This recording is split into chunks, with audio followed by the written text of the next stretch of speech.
Thank you. And good morning. I understand that the state law currently requires that the following announcement be made at the beginning of every remote council session. Due to the current public health emergency, City Council is currently meeting remotely. We are using Microsoft Teams to make this remote meeting possible. Instructions for how the public may view the meeting and offer public comment are included in the stated meeting notice. It was published in the Daily News Enquirer, Legal Intelligencer prior to the meeting, and can also be found on phlcouncil.com. I will now note that the hour has come. The clerk will please call the roll to take attendance, and members that are in attendance will please indicate by saying present or aye, or whatever you may choose. Mr. Decker, call the roll. Councilwoman Bass. Good morning, Mr. President and colleagues. Looking forward to a productive day here in council. Thank you. Good morning, Councilwoman. Councilwoman Brooks.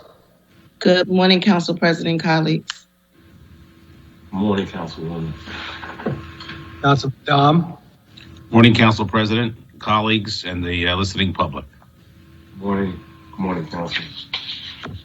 Councilwoman Gauthier. Good morning, Council President. Good morning, colleagues present. Good morning, Councilwoman. Councilwoman Gilmore Richardson. Good morning, Council President. Good morning, colleagues, and good morning, Philadelphia. Good morning, Councilwoman. Councilman Green. Good morning, Council President. Good morning, colleagues. Good morning, listening and viewing public. Good morning, Councilman. Councilwoman Gim. Good morning, Council President. Good morning, colleagues. I'm present. Good morning, Councilwoman. Councilman Heeman. Good morning, Council President, and good morning, colleagues. Good morning, Councilman. Councilman Johnson. Good morning, Council President. Good morning, colleagues. Seeking justice for Sadiq Clark Harrison, 12-year-old young man shot at his front door. Good morning, Councilman. Councilman Jones. Good morning, Mr. President. Good morning, colleagues. Good morning, Philadelphia. Good morning, Councilman. Councilman O. Good morning, Council President. Good morning, colleagues. Good morning, Councilman. Councilman O'Neill. Good morning, everyone. Good morning, Councilman. Councilwoman Parker. Good morning, Mr. President, colleagues, and good morning, Philadelphia. Good morning, Councilwoman. Councilwoman Quinones Sanchez. Good morning, Council President and colleagues. Good morning, Councilwoman. Councilman Squilla. Good morning, Council President. Good morning, colleagues. Good morning, Councilman. Councilman Thomas. Good morning, Council President. Good morning, colleagues. Good morning to the listening public. Good morning, Councilman. Council President Clark. Good morning, everyone. We have established our quorum, and we will now get started. Despite the great need, there will be no invocation today. We will, however, observe a very brief moment of silent prayer for our city, its leaders, and citizens during the current public health crisis. And I would also like to make a note that we have lost, which I believe most of us know, a very dear friend, Joey Temple. So just like to say a prayer for his family, and he's in a better place. We will now observe a brief moment of silence.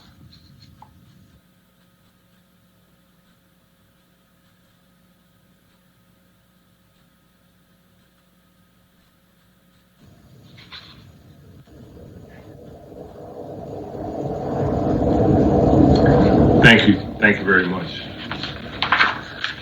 And our next order of business is the approval of the journal of the meeting of Thursday, November 19th, 2020, and the chair recognizes Councilman Squilla.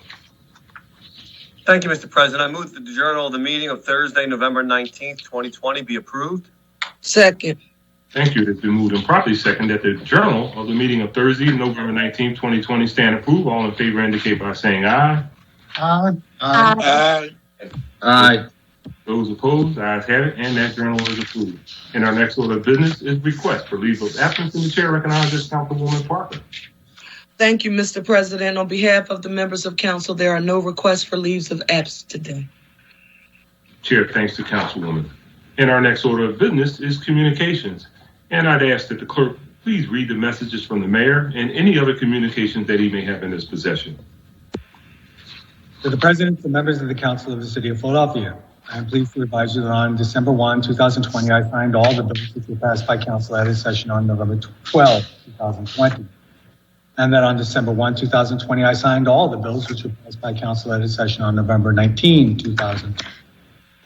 And I am transmitting for the consideration of your honorable body a resolution approving the redevelopment contract of the Philadelphia Redevelopment Authority for the redevelopment and urban renewal of a portion of the West Parkside urban renewal area identified by house number and street address as 1728 51st Street.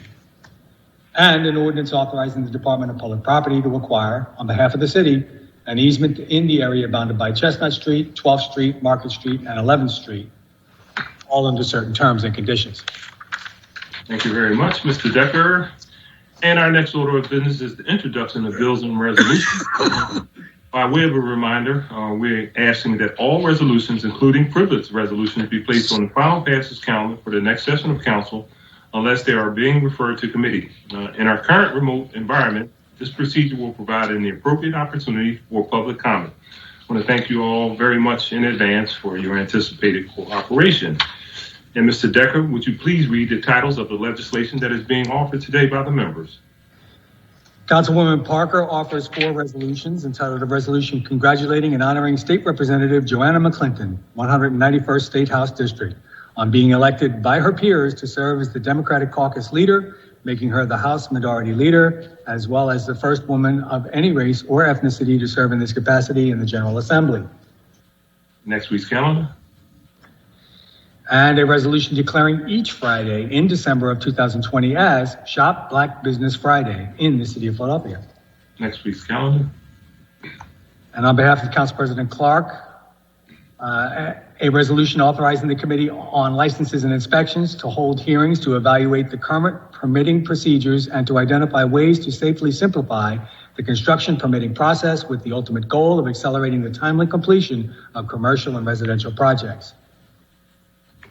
That's authorized. Next week's calendar.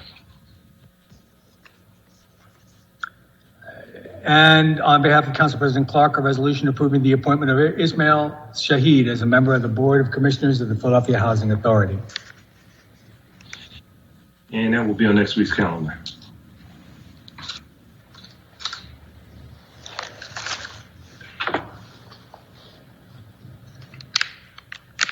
Councilwoman Gilmore Richardson offers 3 resolutions entitled a resolution calling on the Archdiocese of Philadelphia to keep John W. Hallahan Catholic Girls High School and Bishop McDevitt High School open and to engage with students, alumni, board, and other stakeholders in decision-making around the school's futures. Mr. Decker, was that for a hearing? No, Mr. President. Okay, that'll be next week's calendar. And a resolution recognizing, honoring, and congratulating Phi Beta Sigma Fraternity Incorporated on its 107th Founders Day. And next week's calendar. And a resolution recognizing, honoring, and congratulating Zeta Pi Beta Sorority Incorporated on its 101st Founders Day. And next week's calendar. Councilman Heenan offers 1 resolution entitled a resolution honoring the life and legacy of Philadelphia labor leader James Moran. Next week's calendar. Councilman Jones offers 3 resolutions entitled a resolution authorizing the committees on public safety and public health and human services to hold joint hearings to examine the city's preparedness to respond to hospital bed needs of the public during the public health emergencies and to explore Plan B locations for temporary hospital sites. Today's calendar.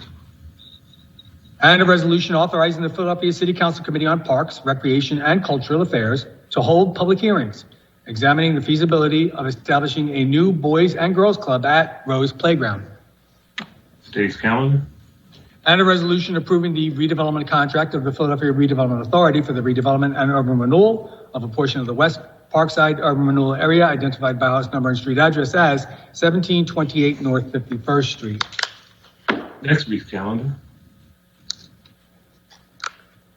Councilman Johnson offers 8 resolutions entitled a resolution authorizing the committees on public safety and public health and human services to conduct joint hearings to examine available options for protecting Philadelphians in the Philadelphia jail system and the Pennsylvania prison system from COVID-19. This week's calendar.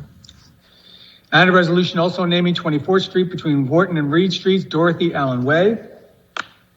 Next week's calendar. And a resolution also naming the 1800 block of Wharton Street, Walter P. Lomax Jr., MD Way. Next week's calendar. And a resolution also naming the 3200 block of Reed Street, Irene Russell Way. Next week's calendar. And a resolution also naming the 1300 block of South Capitol Street, Mamie Nichols Way. Next week's calendar. And a resolution also naming the 2100 block of Federal Street, Claudia Sherrod Way. Next week's calendar. And a resolution also naming the 1800 block of South 20th Street, Terrence Carpenter Way. Next week's calendar. And a resolution also naming the 1500 block of Fitzwater Street, United Supreme Council Way. And also next week's calendar.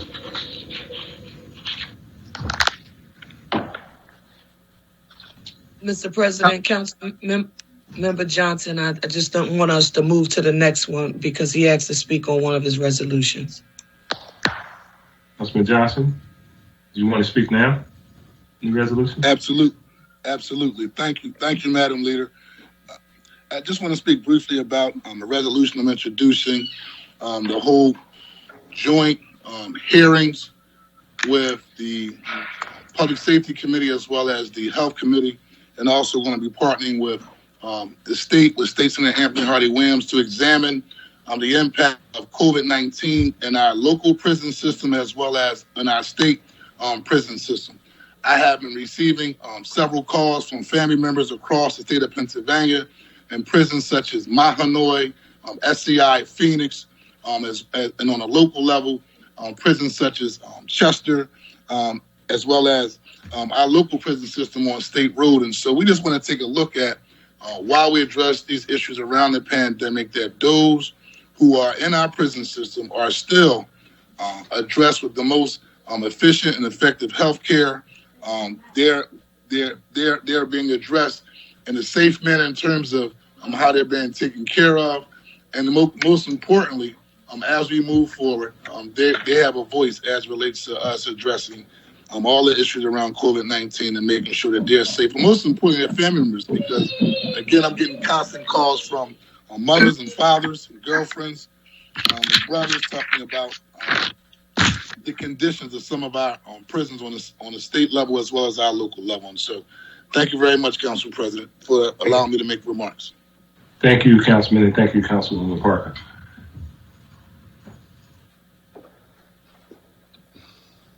Councilwoman Brooks offers one resolution entitled, "A Resolution Calling on the United States Congress to extend payroll tax relief to small and mid-sized essential businesses, providing paid sick leave to their employees, and the Pennsylvania General Assembly to enact legislation to expand paid sick leave eligibility for all essential workers." Thank you. That'll be on next week's calendar. Councilman Dom offers one resolution entitled, "A Resolution Authorizing the Fiscal Stability and Intergovernmental Cooperation Committee to hold hearings examining the economic impact of coronavirus-related restrictions on Philadelphia's restaurants and other significantly affected businesses, and to explore how these actions will impact the safety of our citizenry and the City of Philadelphia's 5-year financial plan." Chair recognizes Councilman Dom. Thank you, Council President. I just want to speak briefly about this. This was introduced by myself, Councilmember Johnson, Councilmember Squilla, Councilmember Heenan, co-sponsored by many Council members: Gilmore, Richardson, O'Neill, Gim, Bass, Jones, and Gautier. And I think I speak on behalf of almost all of our colleagues, everyone, and the administration, and you, Council President, that there was actually an editorial today in the Inquirer saying that we're not doing enough for businesses and to help people. This resolution, the work we have been doing, maybe people are not aware of it, but we've been working very diligently behind the scenes trying to help businesses. And I want to speak to that issue. You know, as we continue to adhere to all the health and safety guidelines, which are important to protect everyone from the virus, we must also work with businesses and help them survive through this pandemic. And a major part of that needs to be a conversation about transparency and process regarding how we make our decisions and communicate them to business owners who are bearing an unsustainable strain during this pandemic. So we need to be honest about what this means for our businesses, in this case, our hospitality businesses. I know we were on that call last week, Restaurants, arts and culture, hotels, tourism have been hit the hardest all over the country and especially in Philadelphia. Their doors are closing, and in too many cases, they're closing permanently. So much so that the Inquirer has now been posting a list of closures, and it continues to grow, which is heartbreaking. Our once healthy and growing job market for local residents is contracting quickly. We must keep in mind that the overwhelming majority of Philadelphia's businesses are small businesses, small operations that employ 2, 3, 4, 5, or 10 people. And our people can't afford the job losses. Our city can't afford the business closings, and we can't sit back and let it happen without careful discussion and action. If there ever was a time when businesses needed government, now is the time. This hearing will be a conversation about how the decisions are being made and communicated, what's most affecting industries, how we can help them survive right now, develop some ideas to keep these businesses in business, and we'll discuss how various policies and actions will impact the financial and social future of our city. Many of us in this body have been focused on building these supports, as I mentioned, since the virus hit. And I appreciate my colleagues, especially and most recently, Councilmember Quinona Sanchez. I want to thank you for your leadership yesterday. And the world should know this, especially the city. $20 million was found by that council member, Quinona Sanchez, in that appropriations hearing to support this group during the appropriation process. Phenomenal. That's a lot happening right now in the wake of COVID, but we have to stay on top of the big picture and continue to bring these issues forward.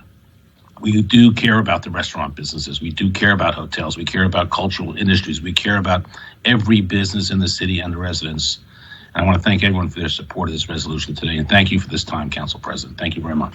Thank you, Councilman. And that will be on today's calendar. Good morning, Council President. Can I make a brief comment to follow up with Councilman Don just mentioned? Chair recognizes Councilman Johnson. And I'll be real brief. I know, but I take pride in the hard work that this body does, and a lot of times we get outside critics talking about what we are or aren't doing. I'm waiting for them to call on our congressional delegation to see what they are doing, because they print money in D.C., and that money comes back to the city of Philadelphia that can help small businesses, as well as the work that the state is doing.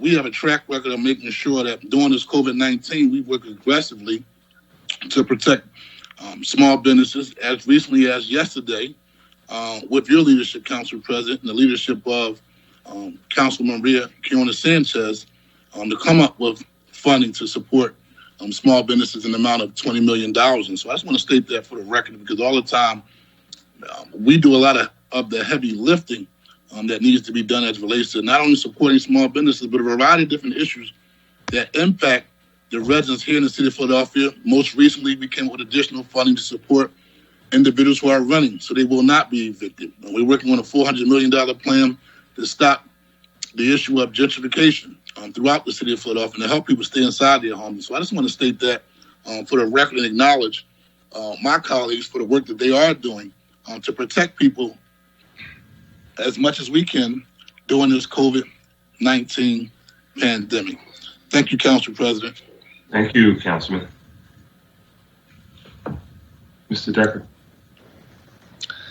Councilwoman Gauthier offers one resolution, also naming the 3600 block of Haverford Avenue, Reverend Dr. Andy Jenkins Way. Now we'll be on next week's calendar. Councilman Thomas offers one resolution entitled a resolution congratulating the Roman Catholic High School mock trial team on their successful 2019-2020 season and the city title in Philadelphia. Next week's calendar. Councilman Squilla offers one bill and one resolution entitled an ordinance authorizing the Department of Public Property to acquire on behalf of the city an easement in the area bounded by Chestnut Street, 12th Street, Market Street, and 11th Street. For the committee.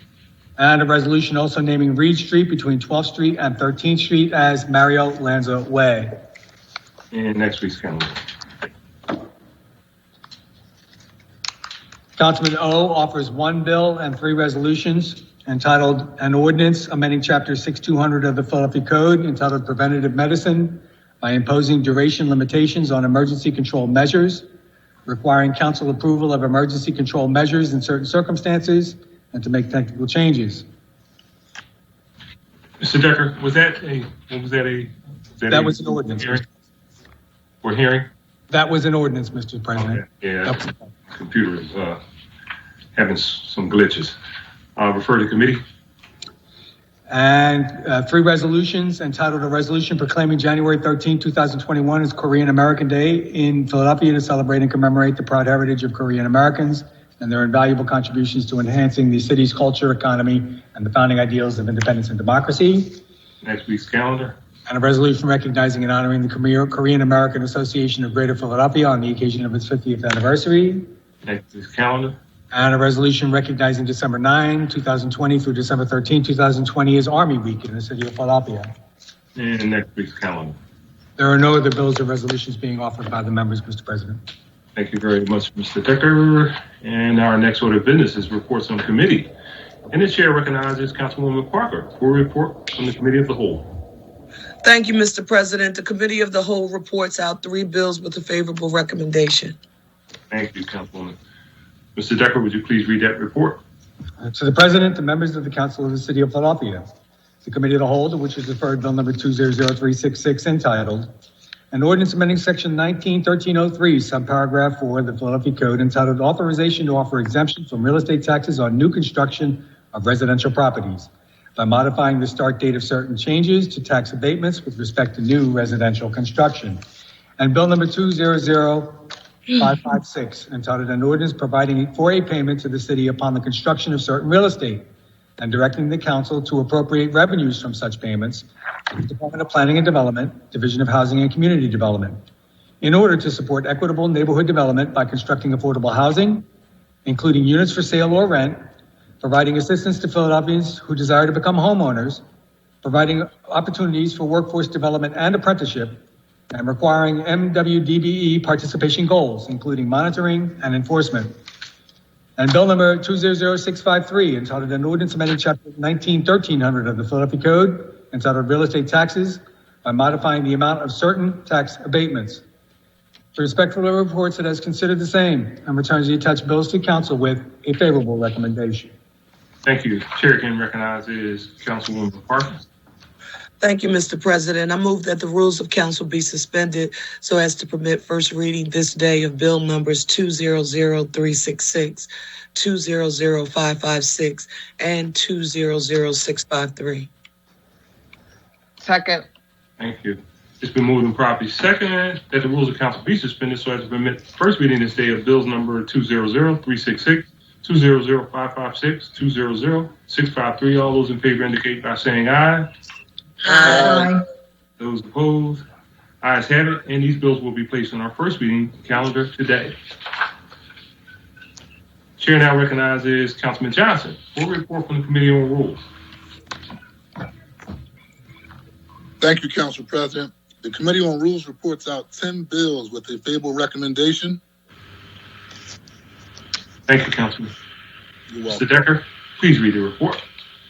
The Committee on Rules, which is referred Bill number 200516, entitled An Ordinance Amending Title 14 of the Philadelphia Code, entitled Zoning and Planning, by creating an overlay district entitled WYN Winfield Overlay District to include certain areas of land within the area bounded by City Avenue, Renmar Avenue, Parkside Avenue, 53rd Street, Jefferson Street, Upland Way, and Drexel Road. And Bill number 200571, entitled An Ordinance to Amend the Philadelphia Zoning Maps by changing the zoning designations of certain areas of land located within an area bounded by Diamond Street, 11th Street, Norris Street, and Marbine Street. And Bill number 200576, entitled An Ordinance Amending Section 14513 of the Philadelphia Code, entitled NCO Neighborhood Conservation Overlay District, by revising and clarifying certain provisions and making related changes. And Bill number 200577, entitled An Ordinance Amending Title 14 of the Philadelphia Code, entitled Zoning and Planning, to revise certain provisions of Chapter 14200, entitled Definitions, and Chapter 14500, entitled Overlay Zoning Districts, by amending the provisions of the WWO Wissahickon Watershed Overlay. And Bill number 200592, entitled An Ordinance Amending the Philadelphia Zoning Maps by changing the zoning designations of certain areas of land located within an area bounded by Wissahickon Avenue, Hunting Park Avenue, Fox Street, and Roberts Avenue. And Bill number 200601, entitled An Ordinance Amending Title 14 of the Philadelphia Code, entitled Zoning and Planning, by amending certain provisions of Chapter 14500, entitled Overlay Zoning Districts, by creating the HVO Haverford Village Overlay District. and amending the Philadelphia zoning maps by changing the zoning designations of certain areas of land located within an area bounded by Wallace Street, 36th Street, Mount Vernon Street, and 37th Street. And Bill number 200602, entitled An Ordinance Amending Title 14 of the Philadelphia Code by amending certain provisions of Chapter 14500 entitled Overlay Zoning Districts by creating the TSO 30th Street Overlay District, by revising certain provisions of Section 14702 entitled Floor Area, Height, and Housing Unit Density Bonuses, and amending the Philadelphia zoning maps by changing the zoning designations of certain areas of land located within an area bounded by Chestnut Street, 30th Street, Walnut Street, and 31st Lower Level Street. And Bill number 200604, entitled An Ordinance to Amend the Philadelphia zoning maps by changing the zoning designations of certain areas of land located within an area bounded by Byberry Road, Woodhaven Road, the Pocassin Creek, and adjacent land south of Franklin Mills Circle.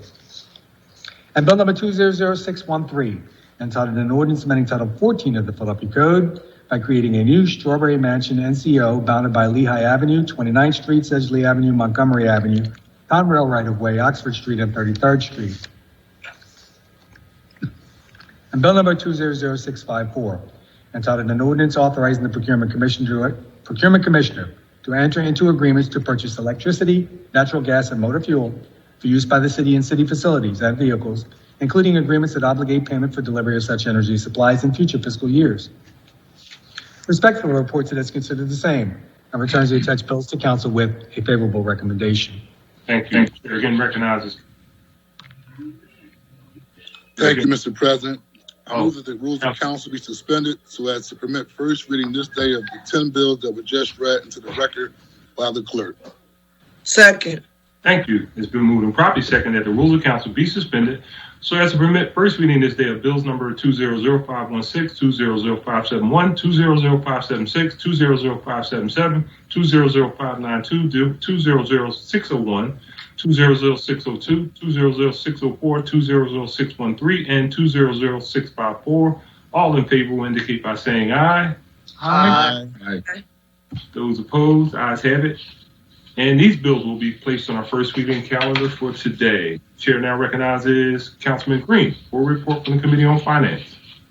Thank you, Mr. President. The Committee on Finance reports out 2 bills with a favorable recommendation.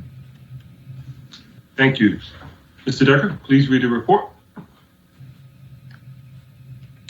The Committee on Finance, to which is referred Bill number 200573, entitled An Ordinance Amending Chapter 1300 of the Philadelphia Code, entitled Real Estate Taxes, by clarifying definitions and process regarding qualification for certain tax abatements based on tax delinquency. And Bill number 200624, entitled An Ordinance Approving a Second Substantial Amendment to the Annual Action Plan 2019 to 2020 to add $11,311,404 in federal coronavirus aid relief and Economic Securities Act funding. Respectfully reports it has considered the same and returns the attached bills to council with a favorable recommendation. Thank you. The chair again recognizes Councilman Green.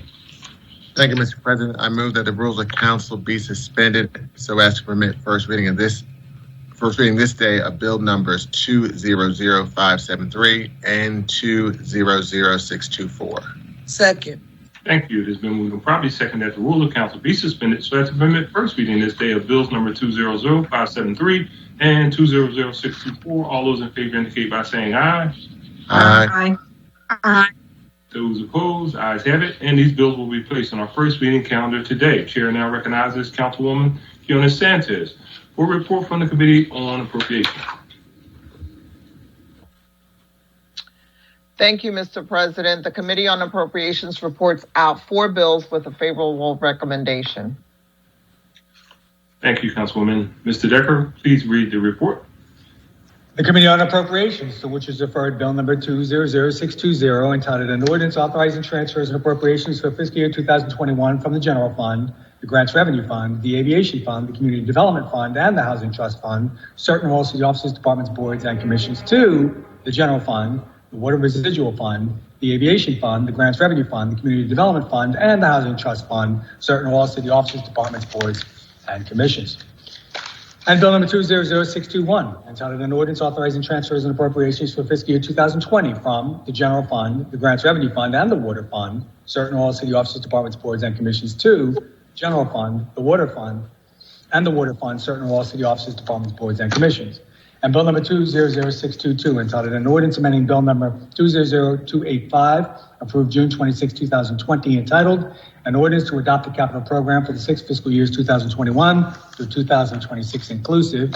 And Bill number 200623, entitled an ordinance amending Bill number 200286, approved June 26, 2020, entitled an ordinance to adopt the fiscal 2021 budget.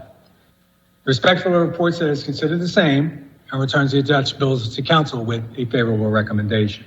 Thank you. Chair again recognizes Councilwoman Fernandez Sanchez.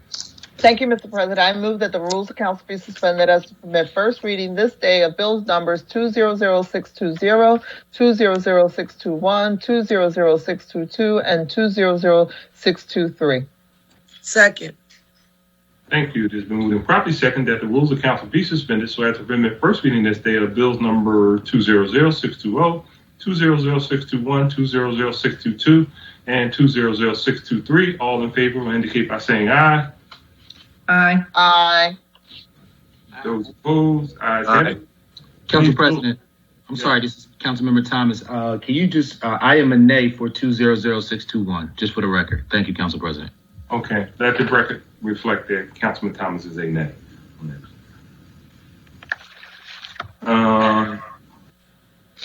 All opposed, Councilman Thomas has indicated, ayes have it. The bills will be placed on our first reading calendar today.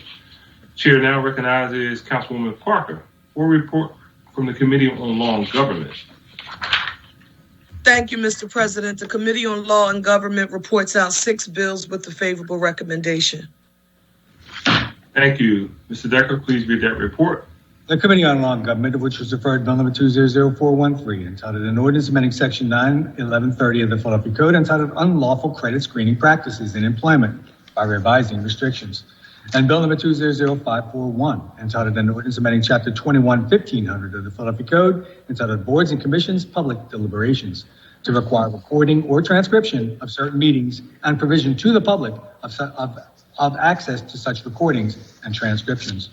And Bill number 200557, entitled an ordinance adding a new chapter 95300 to the Philadelphia Code, entitled travel and hospitality worker recall and retention, to require that certain laid-off employees in certain hospitality and travel-related industries are offered job positions as they become available. And Bill number 200559, entitled an ordinance amending chapter 92300 of the Philadelphia Code, entitled protection of displaced contract workers, by clarifying definitions and scope of applicability. And Bill number 200563, entitled an ordinance adding a new chapter 95400 of the Philadelphia Code, entitled retention of hotel workers, to require that hotel employees receive notice of changes in hotel ownership or control and providing related employment protections. And Bill number 200614, entitled an ordinance amending section 91130 of the Philadelphia Code, entitled unlawful credit screening practices in employment, by revising conditions on the use of credit information for adverse employment actions. Respectful reports it has considered the same and returns the attached bills to council with a favorable recommendation. Thank you. Chair again recognizes Councilwoman Parker. Thank you, Mr. President. I move that the rules of council be suspended so as to permit first reading this day of bill numbers 200413, 200541, 200557, 200559, 200563, and 200614. Second. Thank you. It's been moved and properly second that the rules of council be suspended so as to permit first reading this day of bills number 200413, 200541, 200557, 200559, 200563, and 200614. All in favor will indicate by saying aye. Aye. Aye. Those opposed, ayes have it. These bills will be placed on our first reading calendar today. Chair now recognizes Councilman Heenan for a report from the Committee on Public Property and Public Works. Thank you, Mr. President. The Committee on Public Property and Public Works reports out 1 bill with a favorable recommendation. Mr. Decker, please read that report. The Committee on Public Property and Public Works, to which was referred Bill number 200619, entitled an ordinance authorizing the Chief Executive Officer of the Philadelphia International Airport, the Director of Commerce, the Commissioner of Public Property, the Streets Commissioner, and the Water Commissioner, or any or all of them, on behalf of the City of Philadelphia, to enter into a non-exclusive license agreement with the owner of 6900 Essington Avenue, 6902 Essington Avenue, and 6904 Essington Avenue, to allow for the continued use of a utility corridor and related improvements to property owned by the City of Philadelphia. Respectfully reports that as considered the same and returns the attached bill to council with a favorable recommendation. Thank you. Chair again recognizes Councilman Heenan. Thank you, Mr. President. I move that the rules of council be suspended so as to permit the first reading of this on this day of bill number 200619. Second. Thank you. It has been moved and properly second that the rules of council be suspended so as to permit first reading this day of bills number 200619. All those in favor indicate by saying aye. Aye. Aye. Aye. Those opposed, ayes have it. And this bill will be placed on our first reading calendar today. Chair now recognizes Councilman Thomas for a report from the Committee on Streets and Services. Thank you, Council President. The Committee on Streets and Services reports out 18 bills with a favorable recommendation. Thank you. Mr. Decker, please read that report. The Committee on Streets and Services, to which is referred Bill number 200085, entitled an ordinance establishing a no parking regulation on Kinsasing Avenue from Cemetery Avenue to South 62nd Street. And Bill number 200086, entitled an ordinance establishing a no parking regulation in the vicinity of Cemetery and Kinsasing Avenues. And Bill number 200257, entitled an ordinance regulating the direction of movement of traffic on certain portions of Manton Street. And Bill number 200542, entitled an ordinance authorizing DSW1 LLC doing business as Nifty 50s to install, own, and maintain a proposed sidewalk cafe at 2700 South 10th Street. And Bill number 200543, entitled an ordinance authorizing Stefan Garofalo to construct, own, and maintain a proposed exterior stairway at 3000 South 15th Street. And Bill number 200575, entitled an ordinance authorizing an encroachment in the nature of a pedestrian staircase to directly access Green Lane Bridge in the vicinity of 1 Levington Avenue. And Bill number 200578, entitled an ordinance authorizing the revision of lines and grades on a portion of City Plan number 46S by striking from the city plan and vacating Penrose Ferry Road from Penrose Avenue to its terminus northeastwardly therefrom, and reserving and placing on the city plan for various public utility purposes within the lines of Penrose Ferry Road being stricken. And Bill number 200595, entitled an ordinance authorizing the revision of lines and grades on a portion of city plan numbers 32S, 33S, 40S, 47S, 48S, and 53S by placing on the city plan Francis Harper Drive from Passyunk Avenue to Penrose Avenue, Pollock Street from South 26th Street to Francis Harper Drive, Schuylkill Avenue from Passyunk Avenue extending northwesterly and northeasterly to a cul-de-sac, and Fortin Way from Rare Avenue extending southwesterly to a cul-de-sac. And Bill number 200596, entitled an ordinance authorizing the revision of lines and grades on a portion of city plan numbers 32S, 33S, 40S, 46S, 47S, and 53S by relocating the existing curb lines and house lines along the southern side of West Passyunk Avenue at its intersection with South 28th Street and Passyunk Avenue Service Road, also known as Frontage Road, along both sides of Passyunk Avenue Service Road, also known as Frontage Road, at its intersections with Francis Harper Drive, along the western side of 26th Street and center median of South 26th Street at its intersections with Pollock Street and Penrose Avenue. And Bill number 200597, entitled an ordinance authorizing the paving of Francis Harper Drive from Passyunk Avenue to Penrose Avenue, Pollock Street from South 26th Street to Francis Harper Drive, Schuylkill Avenue from Passyunk Avenue extending northwesterly and northeasterly to a cul-de-sac, and Fortin Way from Rare Avenue extending southwesterly to a cul-de-sac. And Bill number 200598, entitled an ordinance authorizing the striking from city plan numbers 40S, 47S, and 48S, and abandonment of a certain right-of-way reserved for drainage purposes, located along the former Hart Ramp Street west of 26th Street and extending westwardly therefrom to the Schuylkill River. And Bill number 200626, entitled an ordinance authorizing the revision of lines and grades in a portion of city plan number 238 by relocating the southeasterly house line and curb line of Christopher Columbus Boulevard from Washington Avenue to Christian Street, thereby creating a more uniform right-of-way width and continuous footway area for said Christopher Columbus Boulevard from Washington Avenue to Christian Street. And bill number 200657, entitled an ordinance amending bill number 010267, entitled an ordinance establishing a no truck parking regulation on Lancaster Avenue from 52nd Street to 63rd Street, both sides, to include and establish tow-away zone regulations for trucks on Lancaster Avenue from 52nd Street to 63rd Street, both sides. And bill number 200658, entitled an ordinance authorizing the installation of a traffic signal at the intersection of Upland Way and Burke Street. And bill number 200659, entitled an ordinance establishing a no truck parking regulation on Parkside Avenue, both sides from 50th Street to Belmont Avenue, 50th Street, both sides from Parkside Avenue to Jefferson Street, Jefferson Street, both sides from 50th Street to its terminus, and 49th Street, both sides from Parkside Avenue to Jefferson Street. And bill number 200660, entitled an ordinance establishing a no truck parking regulation on Henry Avenue, both sides from Allegheny Avenue to Abbotsford Avenue. And bill number 200661, entitled an ordinance authorizing encroachments in the nature of structural artwork consisting of metal manhole covers and traffic signs located in the vicinity of 6200 Osage Avenue. And bill number 200663, entitled an ordinance amending section 12701 of the Philadelphia Code, entitled bicycle lanes, by authorizing the Department of Streets to designate a bicycle lane in the southbound direction on North 8th Street from Vine Street to Ray Street, and to remove a travel lane in the southbound direction on North 8th Street from Vine Street to Ray Street. Respectful reports that is considered the same and returns the attached bills to council with a favorable recommendation. Thank you, Mr. Decker. Chair again recognizes Councilman Thomas.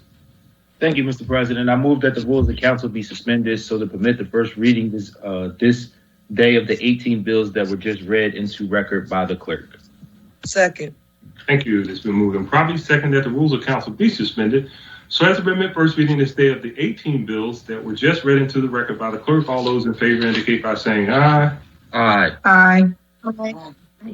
Those opposed, ayes have it. And these bills will be placed on our first reading calendar today. Chair now recognizes Councilman Jones for a report from the Committee on Public Safety. Thank you, Mr. President. The Committee on Public Safety reports out 2 bills with a favorable recommendation. Thank you. Mr. Decker, please read the report. The Committee on Public Safety, to which was referred bill number 200479, entitled an ordinance amending chapter 93500 of the Philadelphia Code, entitled Fair Criminal Record Screening Standards, by amending definitions, revising restrictions, and amending and clarifying remedies. And bill number 200593, entitled an ordinance amending chapter 10-2000 of the Philadelphia Code, entitled Use of Three-Dimensional Printer to Manufacture Firearms, to change the chapter title, to add definitions, to add additional prohibitions on the use of three-dimensional printers, to impose prohibitions relating to the transfer, use, or conversion of unfinished firearms and certain equipment, the manufacture of firearms, and to prescribe additional penalties for violations of this chapter. Respectful of the reports, it has considered the same and returns the attached bills to council with a favorable recommendation. Thank you. Chair again recognizes Councilman Jones. Thank you, Mr. President. I move that the rules of council be suspended so as to permit first reading of these bills number 200479 and 200593. Second. Thank you. It has been moved and properly seconded that the rules of council be suspended so as to permit first reading this day of bills number 200479 and 200593. All in favor indicate by saying aye. Aye. Aye. Aye. Those opposed, ayes have it, and these bills will be placed on our first reading calendar today. Chair now recognizes Councilwoman Gauthier for a report from the Committee on Housing, Neighborhood Development, and the Homeless.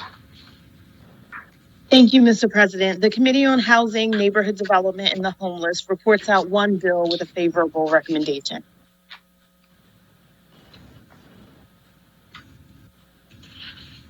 Can I get a second? Second. I need to read the report. I'm sorry. Thank you.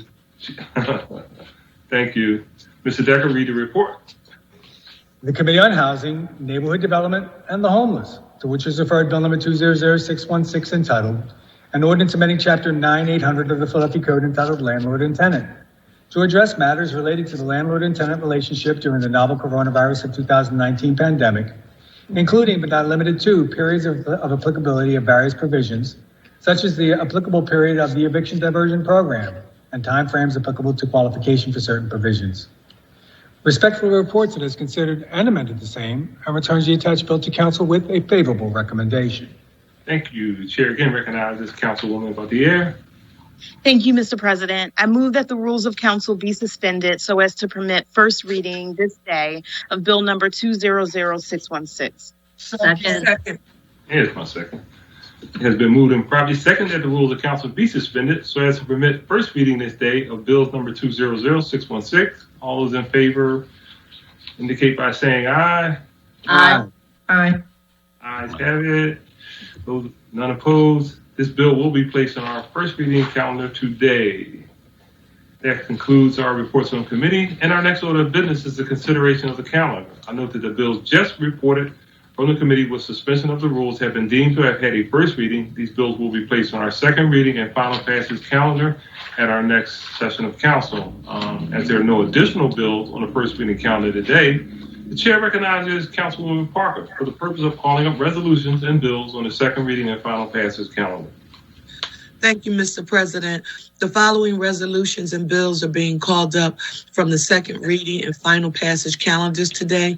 They are numbers 200491-A, 200664, 200666, 200668, 200669, 200670, 200671, 200672, 200132, 200133, 200134, 200135, 200271, 200272, 200567, 200162-A, 200574-A, 200425-A, 200416, 200588, 200589, and 200590.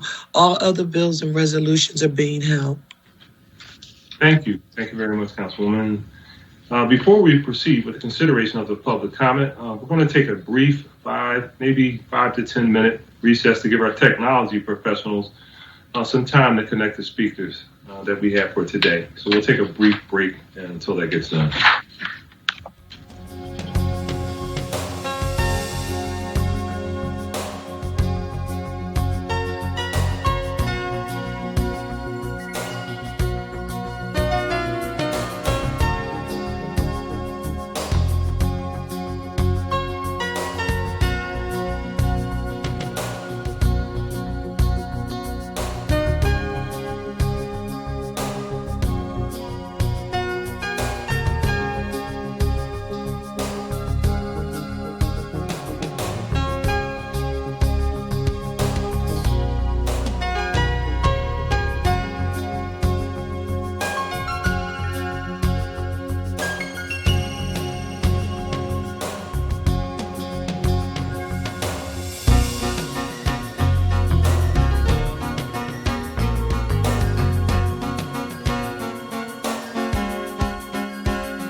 Thank you.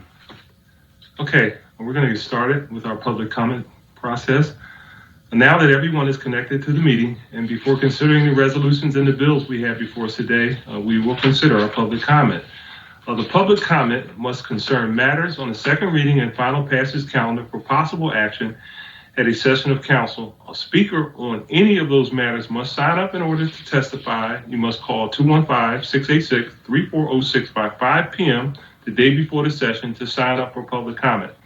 When you call, we will take your name, phone number, the number of the legislative item you are commenting on, and whether you are in support or against the legislation that adds you to the list.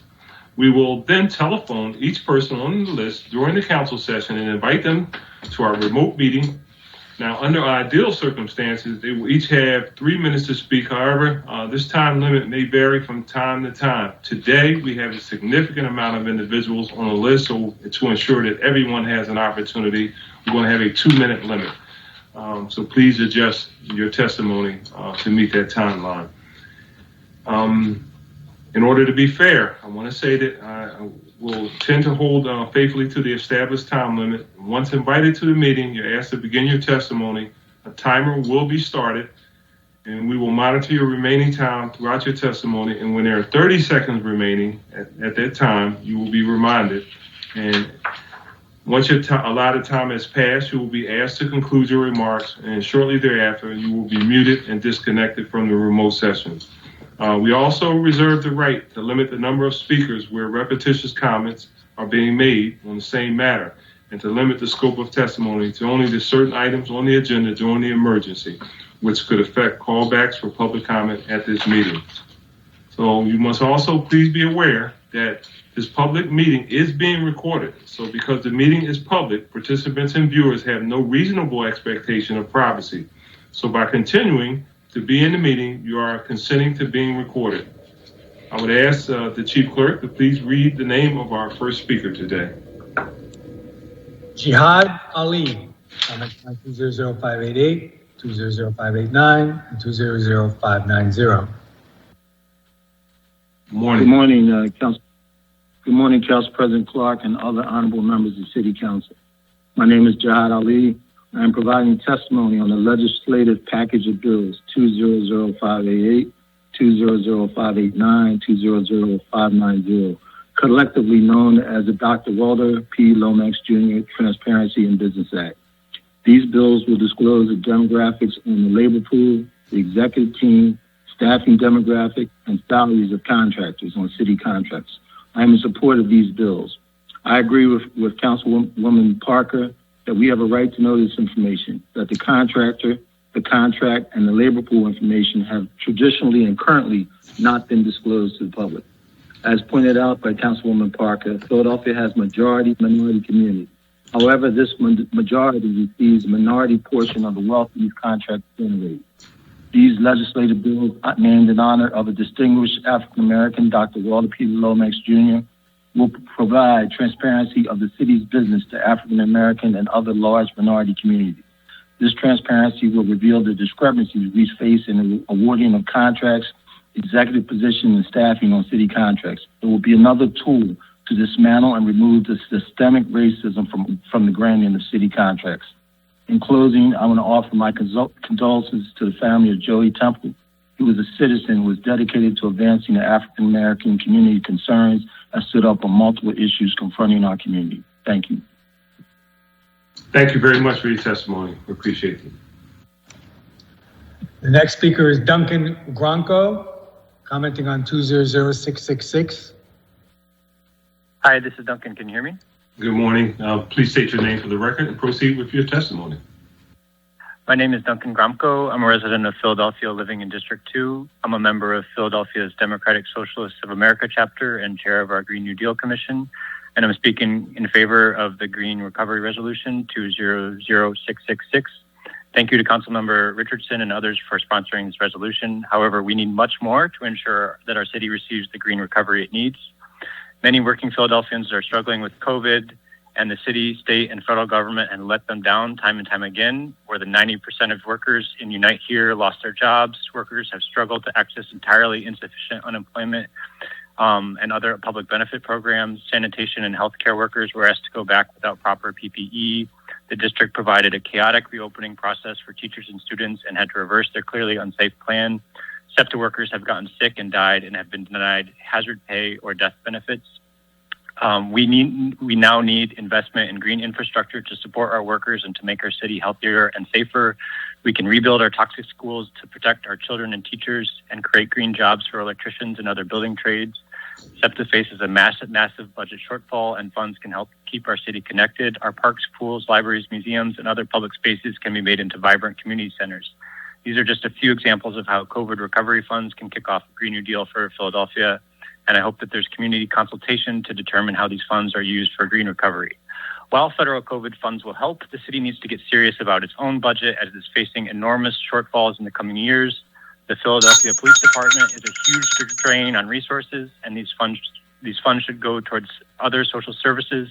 Millionaires and wealthy corporations should pay their fair share. We should end the tax abatement and force wealthy nonprofit, in quotes, organizations like universities and hospitals to pay pilots. We can't rely only on the federal government to rebuild the green Philadelphia that we need. Thank you very much.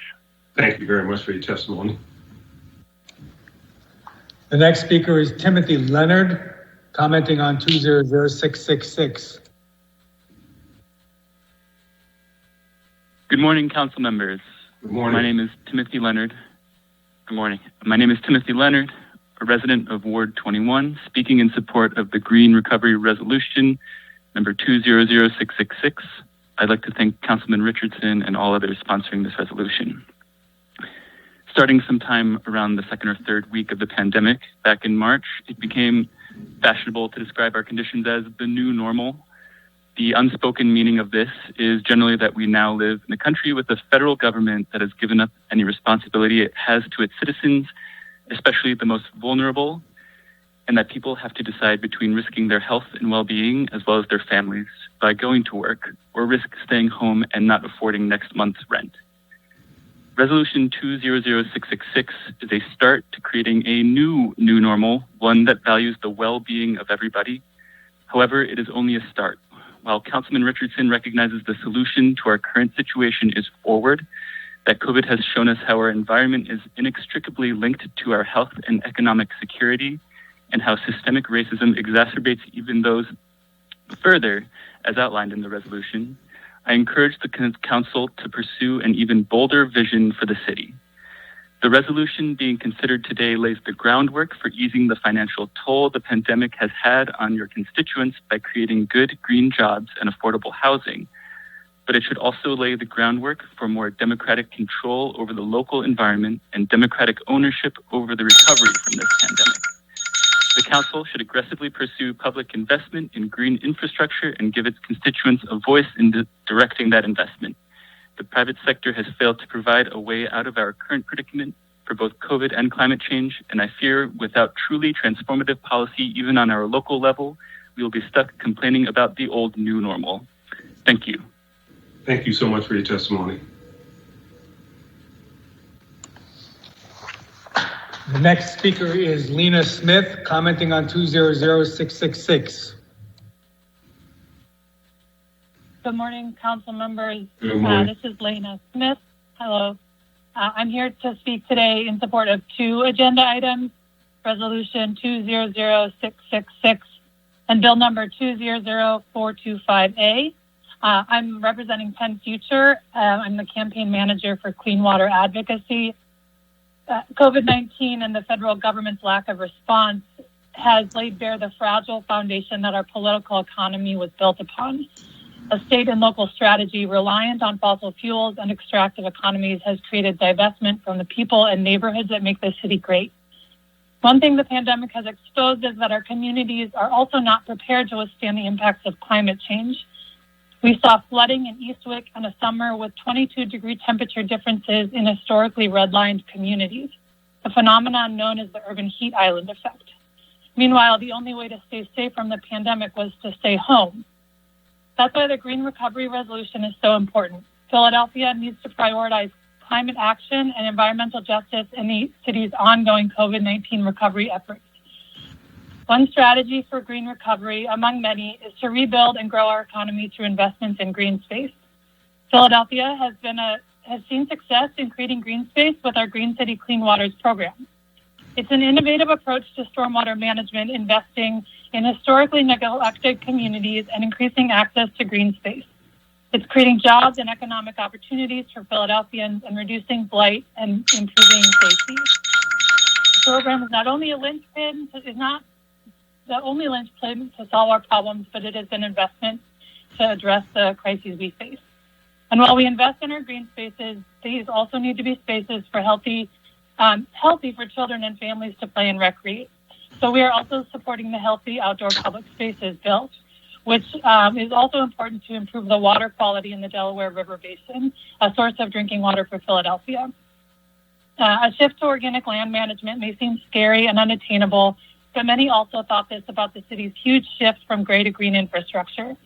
Today, Green City Clean Waters is one of the most successful programs in the history of our city, and I know that we can take the steps needed to create healthy, accessible green spaces. Thank you. Thank you. Thank you so much for your testimony. The next speaker is Jonathan Lebovic, commenting on 200366. Thank you. And thank you, Councilmember Gilmore Richardson and all the co-sponsors of the resolution.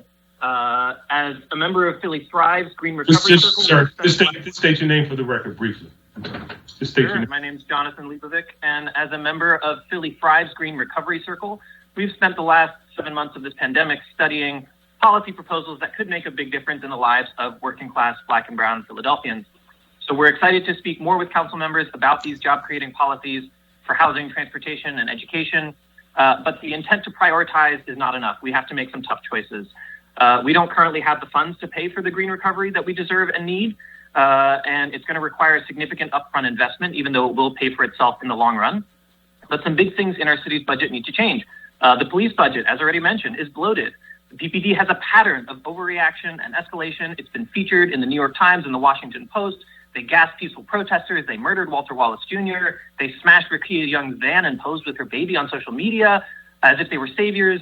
There's no excuse to continue funding millions of dollars of overtime pay for officers who have become a national disgrace.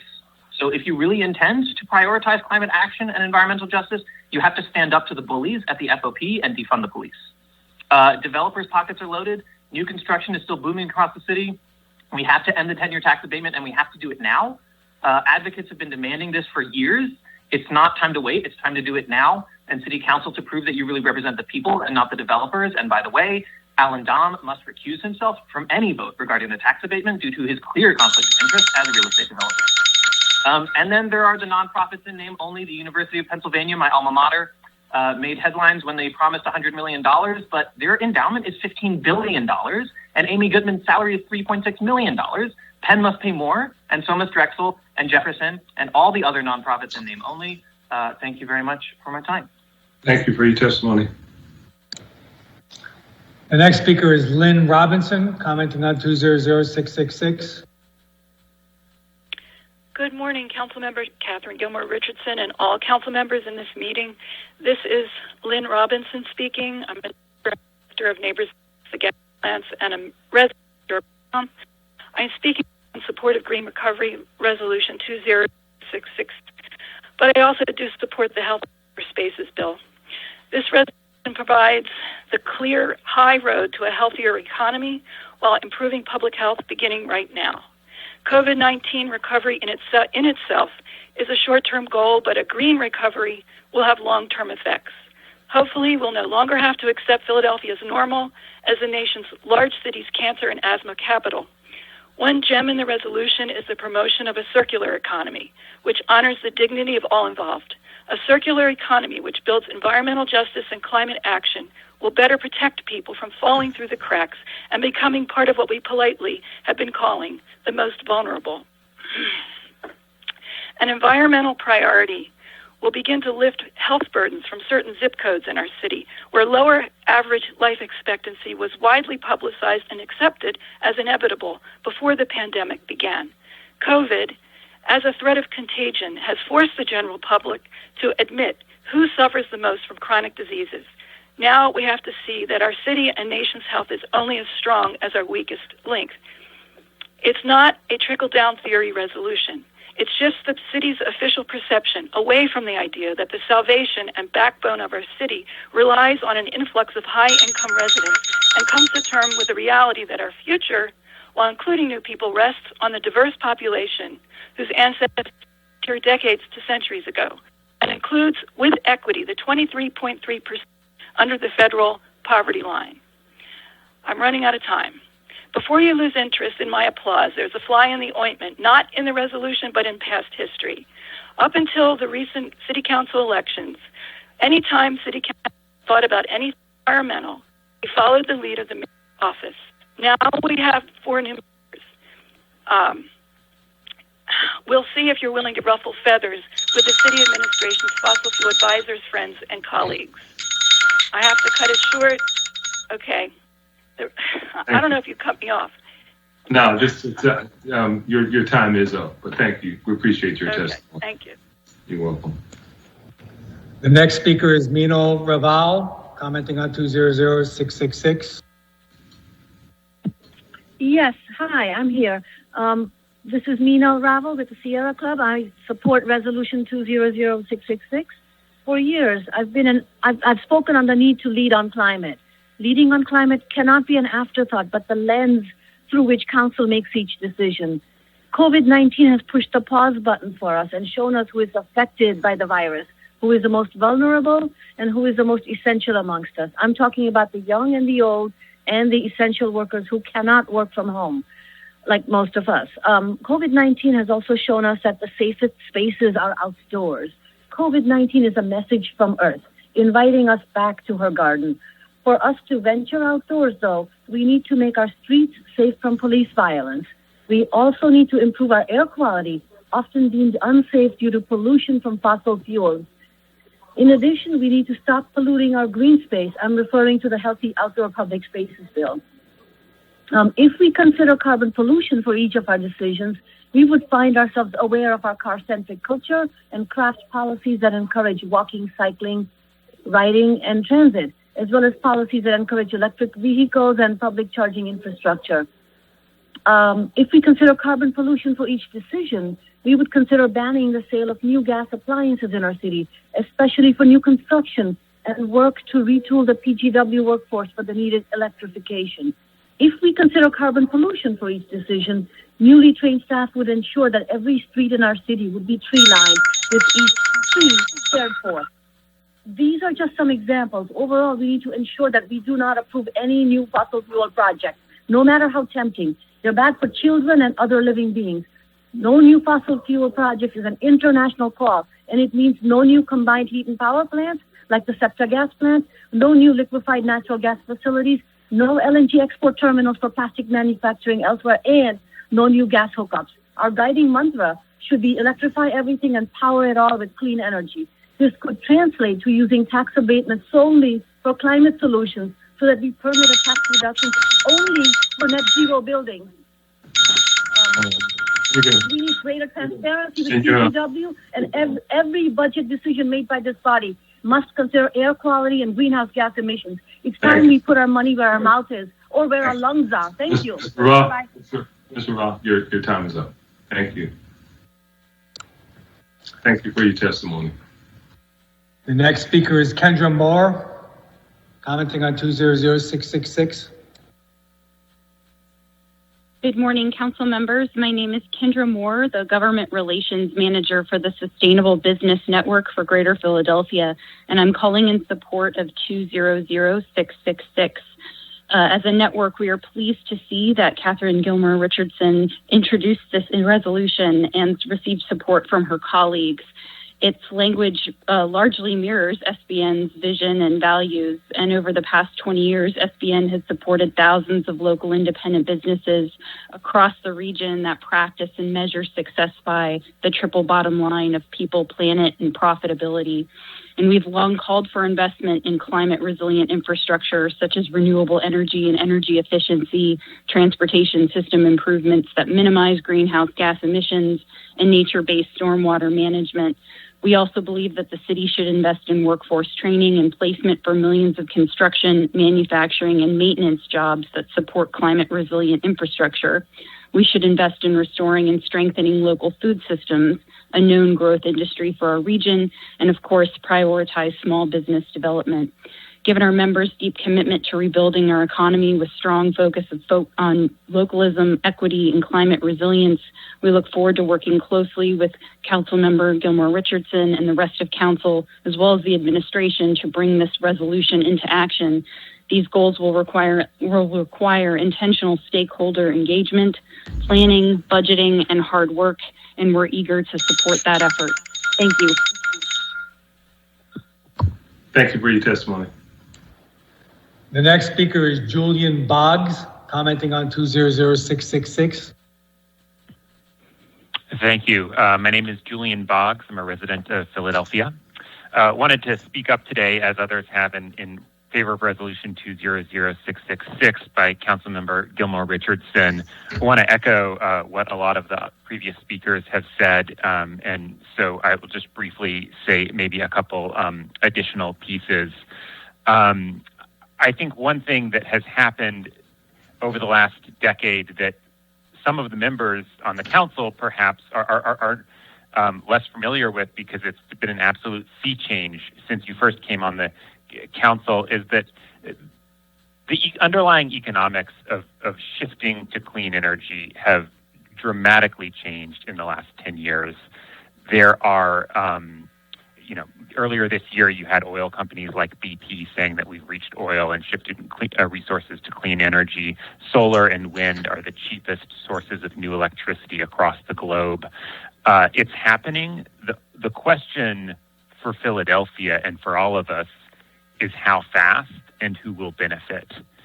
And that's why action now as we rebuild over COVID, and action now as I know so many of you are thinking deeply about equity and justice across the city, are so critical. The question is, who is going to benefit? And are we going to invest in gas, fossil fuel infrastructure that is just going to be torn out in 15, 20 years? Or are we going to put the money into heat pumps, geothermal systems, and green jobs programs for folks across the city who deeply need it? Those are the real questions, and I urge you to not just let this be words on a page, but commit real dollars, following up on Council President Clark's Clean Energy Campaign pledge commitment of $1 billion, and continue to invest in real dollars in the transition so that all of Philadelphians benefit. Thank you. Thank you for your testimony. The next speaker is Amy Steffen, commenting on 200425A. Good morning, President Clark and council members. My name is Amy Steffen. I am a member of Toxic Free Philly, and I support Bill 200425. Thank you so much, Councilwoman Bass and the co-sponsors, for introducing this important legislation, and thank you to the Public Health Committee for voting it unanimously out of committee. For many years, I helped with native plant restoration and removed invasive plants. I saw supposedly safe herbicides cause unexpected damage, killing mature trees. I saw how invasive plants came back again and again, even after being sprayed with glyphosate. A safer approach is needed. Currently, there is no policy to reduce herbicide use in Philadelphia. It is sprayed around basketball courts and tennis courts where people put their backpacks and water bottles. It's sprayed along forbidden drives to kill invasive plants as children and families walk by with no warning. It is sprayed on poison ivy while school children stand downwind. Without your leadership to mandate change, the city would continue to apply these toxins and jeopardize our health. We now know that toxic herbicides are dangerous. The evidence is overwhelming, as you heard and saw in the testimony. And during COVID-19, we know all too well that Black and brown people are at increased risk from environmental toxins. Critics may be nervous about changing their landscape practices because they may not know another way. But there is another way. Organic land management works. It's working all across the country. It's effective, and it creates safe jobs. A waiver process with public oversight can accommodate rare instances when pesticide use may be necessary. We need your leadership to pass this bill. Without a mandate from you, the city would continue to jeopardize our health. Philly can do better. Thank you so much for improving our health now and for future generations by voting on this bill. Yes, thank you. Thank you so much for your testimony. Appreciate it. The next speaker is Takia Yankoui. Hi, good morning, everyone. My name is Takia Ahmad Yankoui, and I've been asked to testify on behalf of the Friends of Fernhill Park to address the Philadelphia City Council Bill 200425, Healthy Outdoor Public Spaces Committee on Public Health and Human Services. I am also a 13th Ward committee person, a member of Neighbors Against the Gas Plant, a community liaison for Philadelphia Job Corps, co-block captain for West Abbotsford Avenue, and a wife and mother of 3. And I can tell you that our community is in support of the Healthy Outdoor Public Spaces Bill introduced by Councilwoman Cindy Bass. I have lived across the street from the Fernhill Park for the last 17 years. The park is a green space used by not just our community, but the community at large. It is located in the southwest Germantown section of Philadelphia, so it's used by those neighbors as well as East Falls neighbors, Nicetown neighbors, and by the John B. Kelly Elementary School, the Wissahickon Charter School, which uses the park on a regular basis for recess, physical education, and as a conducive resource for the students' emotional and physical development. They also help with park cleanup. I'm here today to ask you to please consider non-toxic methods to treat our parks and green spaces. Pesticides are of a very serious concern. The children of our Nicetown community have the highest asthma rate in the entire city of Philadelphia, and they rank within the top 10 of our country. Unfortunately, when pesticides are used, they don't just stay in place. And even if they did, our children don't. These chemicals spread with the wind to become a part of the air we breathe, the water we drink, and they are trapped into our homes, and they cover our children's hands and feet. So today I ask you, please open your hearts to making Philadelphia a healthier place for all of us, especially to create a healthier future for our children. Thank you for giving me the opportunity to testify, and have a great day. Thank you. Thank you for your testimony. Good morning. Thank you. Drew Tower. Good morning. Thank you for the opportunity to speak. I am Drew Tower, Community Resource and Policy Director at Beyond Pesticides. I'm here representing our members and supporters in Philadelphia. We appreciate the council taking up Bill number 200425, Healthy Outdoor Public Spaces, also known as HOPS. Beyond Pesticides supports this legislation and urges its passage. We applaud the council for its diligent work on this bill, including amendments adopted at the last hearing, providing for a waiver review process that allows exceptions only in limited circumstances when public health is at issue or ecological balance is threatened by invasive species. We remain hopeful that in the future the council will consider further restrictions that broaden the reach of HOPS to include not just herbicides, but all toxic pesticides used in lawn and landscape management, as well as prohibit the use of synthetic fertilizers that are harmful to soil ecology. In the meantime, Beyond Pesticides is prepared to work with the city to provide the education and training necessary to establish a firm foundation for a successful transition to organic land management. The council's action on this issue comes at an incredibly important time. As the science on the dangers pesticides pose to health and the environment continues to accumulate, a weakened EPA has continued to register and re-register toxic pesticides.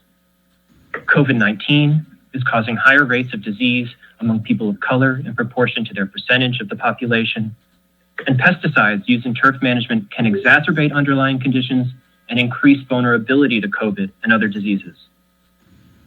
Bees, butterflies, and other pollinators are dying off, and the pesticides that harm these important species also contaminate local waterways. We again thank Councilmember Bass and the rest of the Philadelphia City Council for its work on this issue at such a critical time and urge the passage of HOPS. Appreciate the opportunity to speak and happy to answer any questions if you have them. Thank you. Thank you so much for your testimony, sir. The next speaker is Lena Smith, commenting on 200-425A.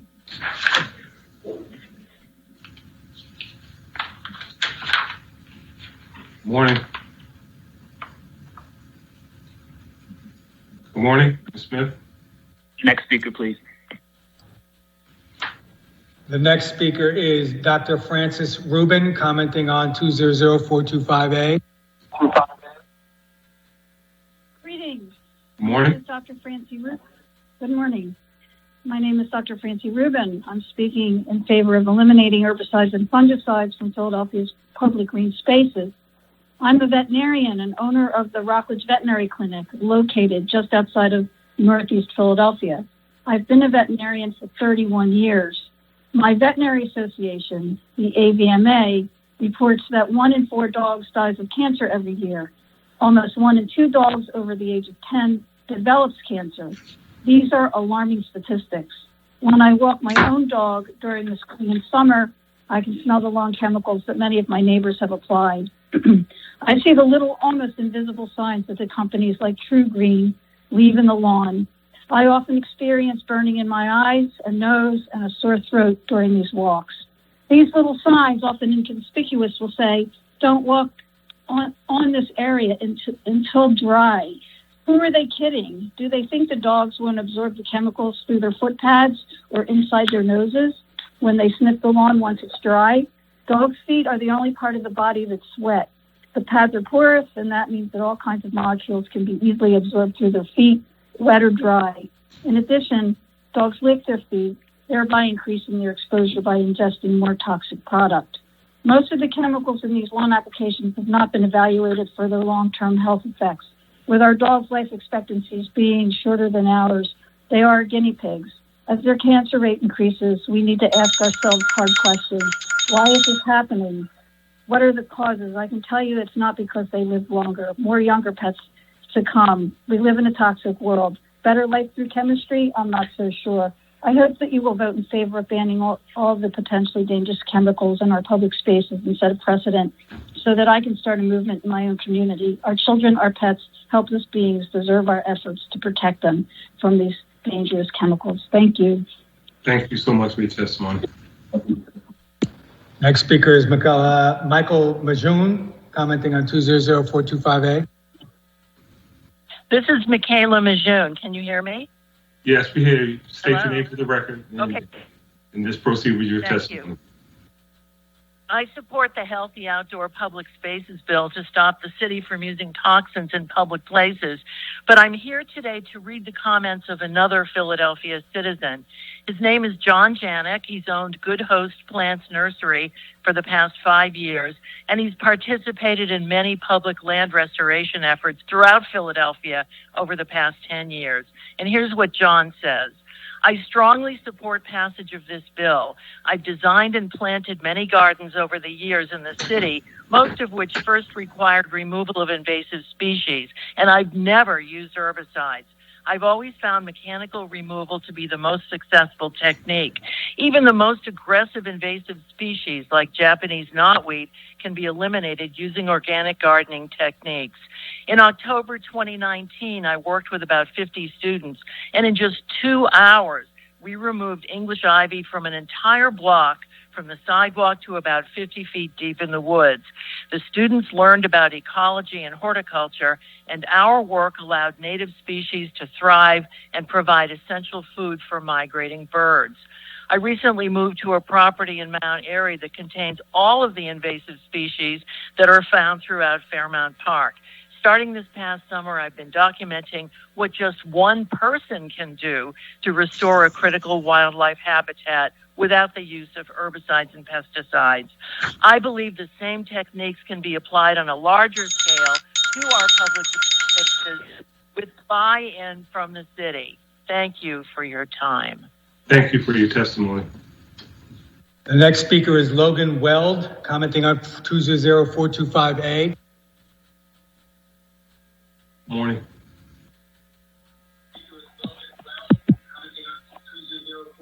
Yes. Hello. Yes. This is Logan Weldy. Go ahead. I am a staff attorney at Clean Air Council. Good morning. I am also a co-block captain and a committee member in the 14th Ward. I am lucky enough right now to be in Ludlow, and I'm looking out my window, and I'm seeing a lot of litter. So today I want to comment on both 200-425 and 200-666. We, in my opinion, both of these bills are this resolution and this piece of legislation are no-brainers. They should both easily pass, and I assume they will. We have to look towards the future. We've got to protect our citizens in Philadelphia. Pesticides being sprayed in common places where children are playing, and as you heard, animals are wandering is dangerous for public health. And these are simple things that we should be able to approve of as a society to get rid of these things. You also heard today someone mentioned new gas hookups in Oakland, California. They were the most recent municipality to ban new gas hookups for residential and commercial. We have a goal in Philadelphia to reduce our greenhouse gases, and one of the best ways to do that is to ensure that our buildings are more energy efficient and do not use fossil fuels to heat and cook with. And reducing that is going to take a lot of guts from City Council, and it's going to be a long-term plan, probably 20 years in the making. We need to start now by reducing new residential and commercial gas hookups in Philadelphia. So I encourage City Council to pass both of these 200-425 and 200-666. And if you've got any questions, I know you all have the ability to reach out to me. Thank you very much. Have a good day. Thank you so much for your testimony. The next speaker is Dr. Naomi Johnson Booker, commenting on 200-580. Good morning. My name is Dr. Naomi Johnson Booker, and I am one of the co-founders of the African American Charter School Coalition. Our coalition is made up of 22 Black-founded and led schools and parents from across the city of Philadelphia, and represent close to 15,000 children and working-class families. The purpose of our coalition is to create a non-biased system of public charter school oversight, renewal, and expansion, which currently does not exist today. For over 10 years, Black-founded and led schools have succeeded in providing a high-quality, culturally rich educational program for students that celebrate a child's heritage and ethnicity. But we have also suffered many times in silence through the process of just existing and being recognized as an important part of the educational landscape here in Philadelphia. There are inequities that exist between white and Black-led schools when it comes to funding, resources, and support. Examples of this include the school district renewals and expansion, approvals, and philanthropic resources and distribution. We continue to fight to stop budget cuts at the same state and city officials who advocate for the dissolution of public charter schools without fully understanding or appreciating the consequences of closing a public charter and how that not only impacts the neighborhood it serves, but also the children and working class families who attend these schools and who are also your constituents. Our schools have collectively dealt with racism, discrimination, inequity, and bias when it comes to our schools' oversight, expansion, and renewal opportunities. Councilwoman Jim's resolution, which supports House Bill 526, sends a strong message to all of us that you support forcing parents to pay for access to a public educational option that many of these families currently receive for free. The only people hurt by this are the people who can't afford to pay the bill.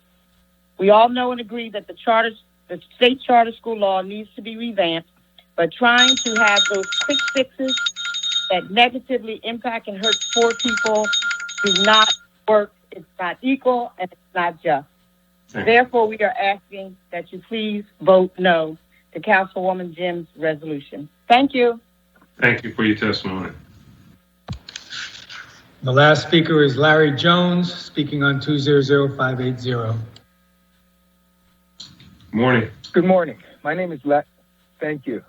My name is Larry Jones, and I'm one of the co-founders of the African American Charter School Coalition. Based on Philadelphia School District data, there have been 23 charter schools recommended for closure within the past 10 years, and 20 of them were Black-led or minority-led schools, representing an 87% number. There's also a recent Johns Hopkins study that illustrates that nationally, charter school authorizing policies create disproportionate barriers for African American and Hispanic charter operators. Our Black Schools Matter campaign is a new initiative to highlight the importance of Black-led schools and raise awareness of inequities that exist between Black and white-led schools. Our goals are to correct misinformation, highlight what sets our schools apart from others, and demand equity when it comes to funding, renewal, and expansion. Our schools collectively serve a larger number of disenfranchised children and working-class families who deserve the same options and opportunities as anyone else, which is why we must have a non-biased system of public charter oversight, renewal, and expansion. The charter office must be revamped to ensure fairness, transparency, and equity when it comes to evaluation and oversight. The authorization outcomes shouldn't be different for different schools.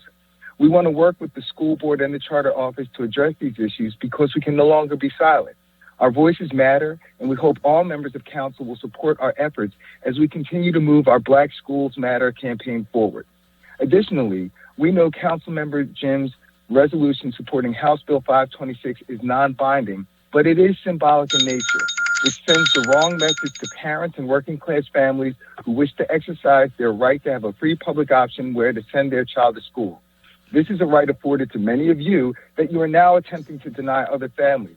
This is not fair nor equitable, and to suggest parents need to pay to have their child attend a public school option that they currently receive for free during a global pandemic and job loss is shameful. We support the revamp of the charter school law, but this is not the way to do it. Therefore, we're asking you to please vote no to Councilwoman Jim's resolution. Also, in the future, please consider reaching out to our coalition on issues impacting public education or public charter school policies so we can provide our valuable insights. Thank you. Thank you for your testimony. There are no other speakers in the public comment list, Mr. President. Thank you. That concludes our public comment session. We'll now consider the bills and resolutions on the second reading and final passes calendar. Interesting. Mr. Decker, would you please read the title of resolution number 200-491?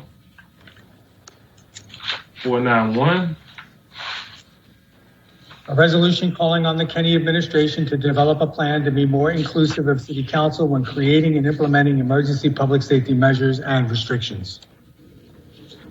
Chair recognizes Councilman O for an amendment to resolution number 200-491. A.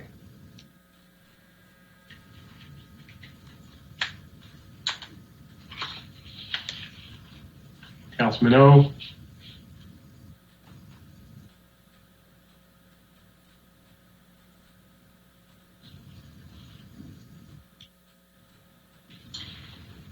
Councilman O, are you muted or?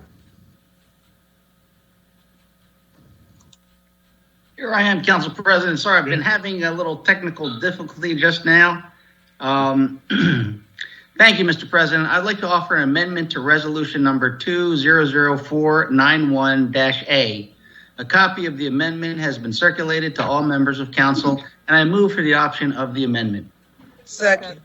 Thank you. All in favor of the motion will signify by saying aye. Aye. Those opposed, ayes have it, and resolution 200-491A has been amended. Resolution number 200-491A as amended will be placed on the final passage calendar at our next session of council. Mr. Decker, please read the title of resolution number 200-664. Resolution of recognizing and honoring the dedicated and loyal service of Marcel S. Pratt, Esquire. Thank you. Chair recognizes Councilwoman Parker for a motion. Thank you, Mr. President. On your behalf, I move for the adoption of the resolution. Second.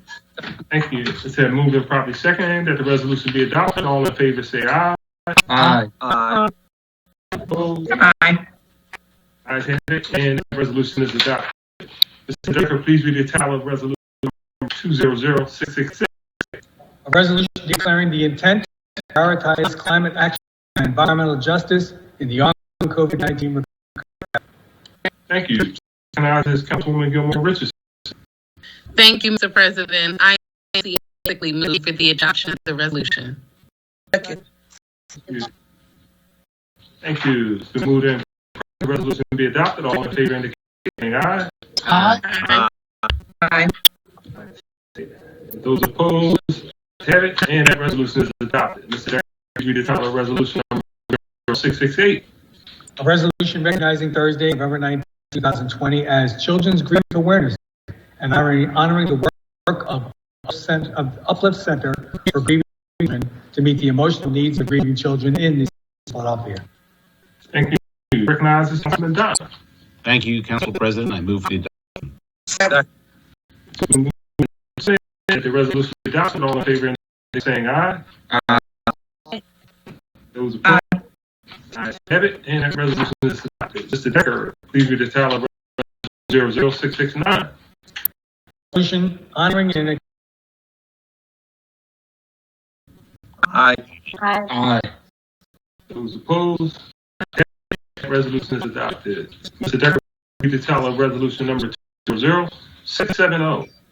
a resolution honoring and congratulating Ed Hurt for his work in the community and being awarded the 76ers NBA Coach of the Year award. Thank you. The chair recognizes Mr. Thomas for a motion on the resolution. Thank you. On your behalf, I move for the adoption of the resolution. Thank you. It's been moved and properly second that the resolution be adopted. All in favor indicate by saying aye. Aye. Aye. Those opposed, ayes have it, and that resolution is adopted. Mr. Decker, please read the title of resolution number 200-671. A resolution honoring and congratulating the Northeast High School boys soccer team on their successful 2019-2020 season and overall 12-1-1 record in the Philadelphia Public League. Thank you. Chair again recognizes Councilman Thomas. Thank you, Council President. I move for the adoption of the resolution in the spirit of honoring our champion of the week.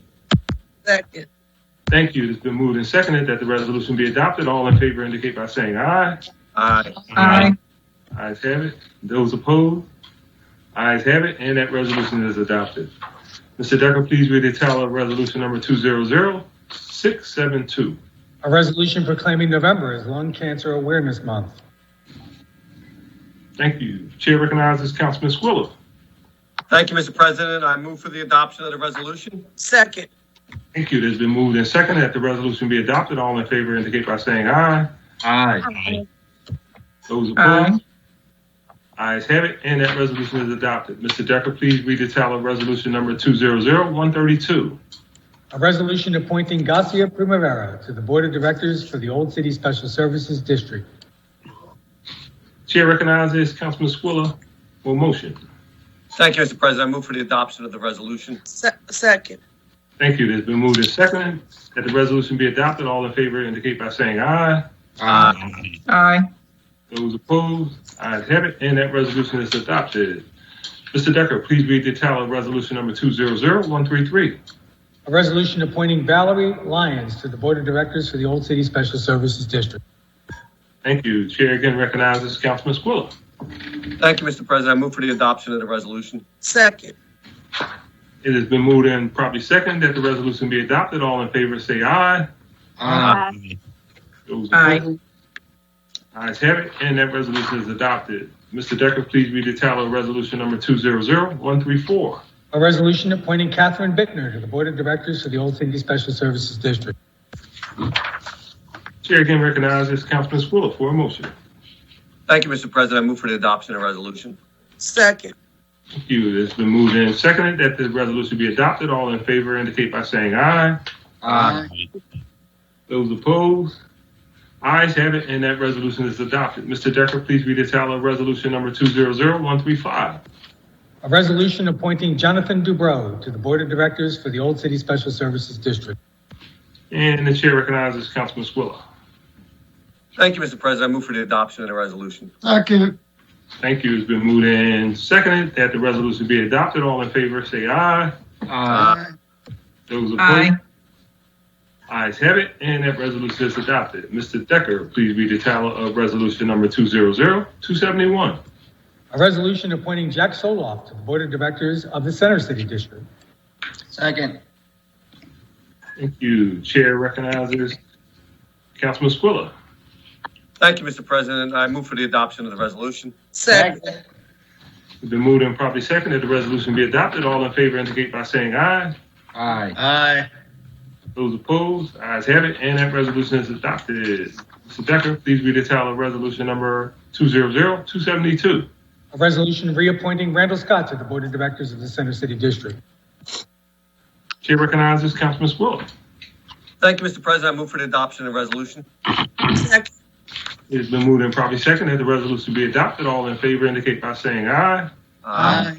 Those opposed, ayes have it, and that resolution is adopted. Mr. Decker, please read the title of resolution number 200-567. A resolution appointing Angela Val to the Board of Directors of the Center City District. And the chair recognizes Councilman Squilla for a motion. Thank you again, Mr. President. I move for the adoption of the resolution. Second. Thank you. It has been moved and seconded that the resolution be adopted. All in favor say aye. Aye. Aye. Those opposed, the ayes have it, and that resolution is adopted. Mr. Decker, please read the title of Bill number 200-162A. An ordinance amending Section 12701 of the Philadelphia Code entitled Designation of Bicycle Lanes to authorize a buffered bicycle lane on Spruce Street from 2nd Street to 22nd Street and on Pine Street from Front Street to 18th Street. Thank you. This bill having been read on 2 different days, the question now is, shall the bill pass finally? Mr. Decker, call the roll. Councilwoman Bass. Aye. Councilwoman Brooks. Talk about the pandemic. Councilwoman Brooks. Aye. Councilman Dom. Aye. Councilwoman Gauthier. Aye. Councilwoman Gilmore Richardson. Aye. Councilman Green. Aye. Councilwoman Gim. Aye. Councilman Heenan. Aye. Councilman Johnson. Aye. Councilman Jones. Aye. Councilman O. Aye. Councilman O'Neill. Aye. Councilwoman Parker. Aye. Councilwoman Quinones Sanchez. Aye. Councilman Squilla. Aye. Councilman Thomas. Aye. Council President Clark. Aye, the ayes are 17, the nays are 0. A majority of all members present have been voting in the affirmative. The bill passes. Mr. Decker, please read the title of Bill number 200-574. An ordinance amending Title IX of the Philadelphia Code to address matters related to commercial leases and provide eviction and financial relief to restaurant businesses that operate on leased premises. This bill having been read on 2 different days, the question now is, shall the bill pass finally? Mr. Decker, call the roll. Councilwoman Bass.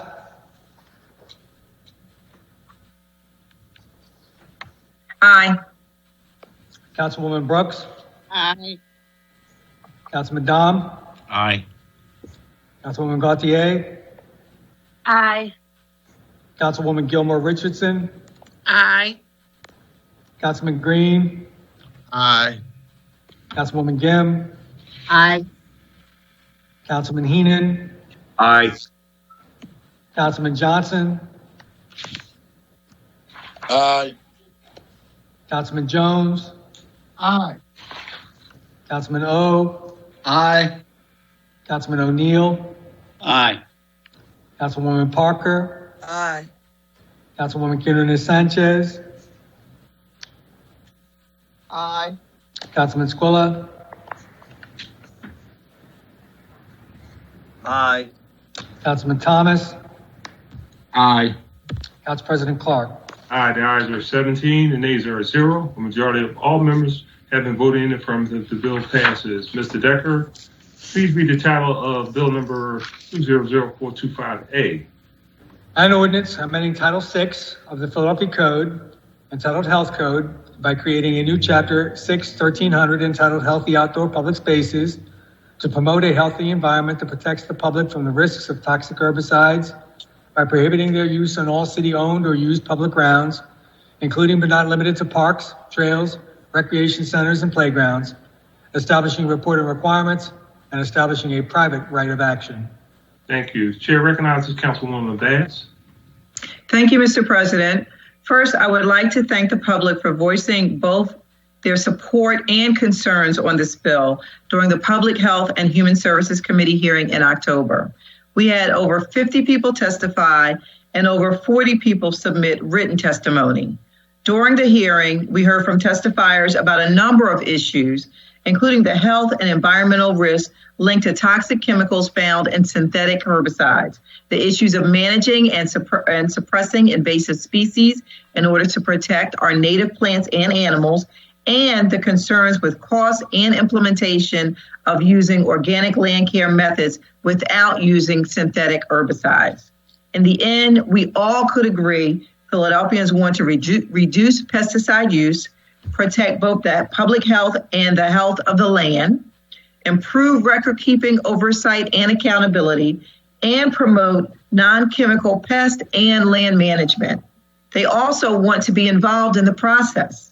This bill, as amended, will give our volunteer organizations, sports turf, and field managers and golf course managers more time to learn and grow, especially with the help from our partners who are already using organic land management practices on golf courses and athletic fields.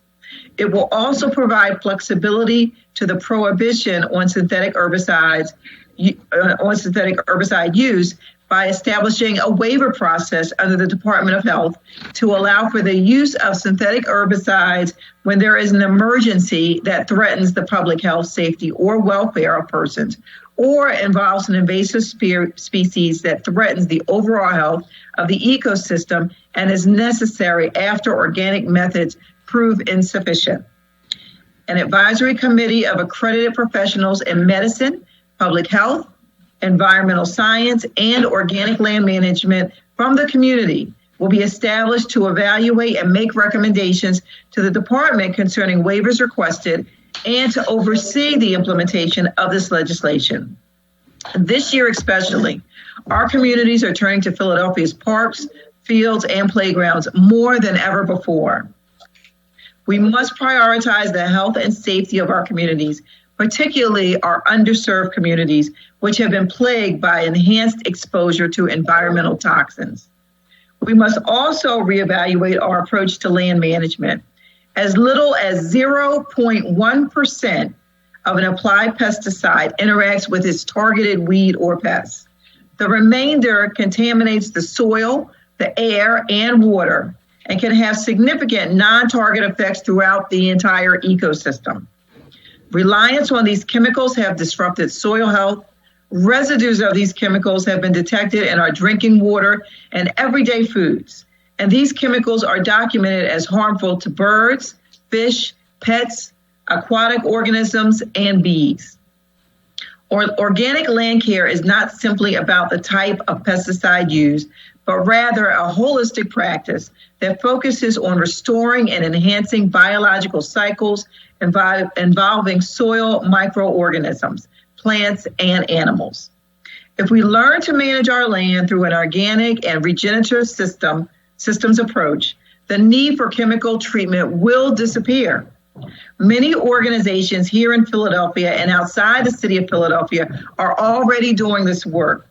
We have a network of experienced professionals and national and local organizations ready to partner with the city to assist with implementation by developing a strategy and transition and organic land management plan that is fiscally responsible and meets targeted goals, providing staff and volunteers with education and training, and will also provide grant application assistance and grant funding. In Philadelphia, we do what we do because that's always what we've done. The long-term benefits of this legislation far outweigh any initial cost. We have the power to promote clean, green spaces that are safe for Philadelphia, unthreatening to public health, and never dependent on any chemicals or toxins. I am looking forward to having the opportunity to work together with our city and our community members to bring this legislation to fruition, and I urge my colleagues to vote for this bill. Thank you, Mr. President. Thank you, Catherine. This bill having been read on 2 different days. The question now, shall the bill pass finally? Mr. Decker, call the roll. Councilwoman Bass. Aye. Councilwoman Brooks. Aye. Councilman Dom, Aye.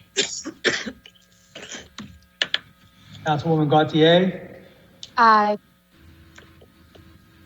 Councilwoman Gilmore Richardson, Aye. Councilman Green, Aye. Councilwoman Gim, Aye. Councilman Heenan, Aye.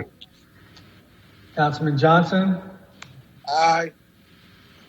Councilman Jones, Aye. Councilman O, Aye. Councilman O'Neill, Aye. Councilwoman Parker, Aye. Councilwoman Quinones Sanchez, Aye. Councilman Squilla, Aye. Councilman Thomas, Aye. Council President Clark. Aye, the ayes are 17, the nays are 0. Majority of all members having voted in the affirmative, the bill passes. Mr. Decker, please read the title of Bill number 200416.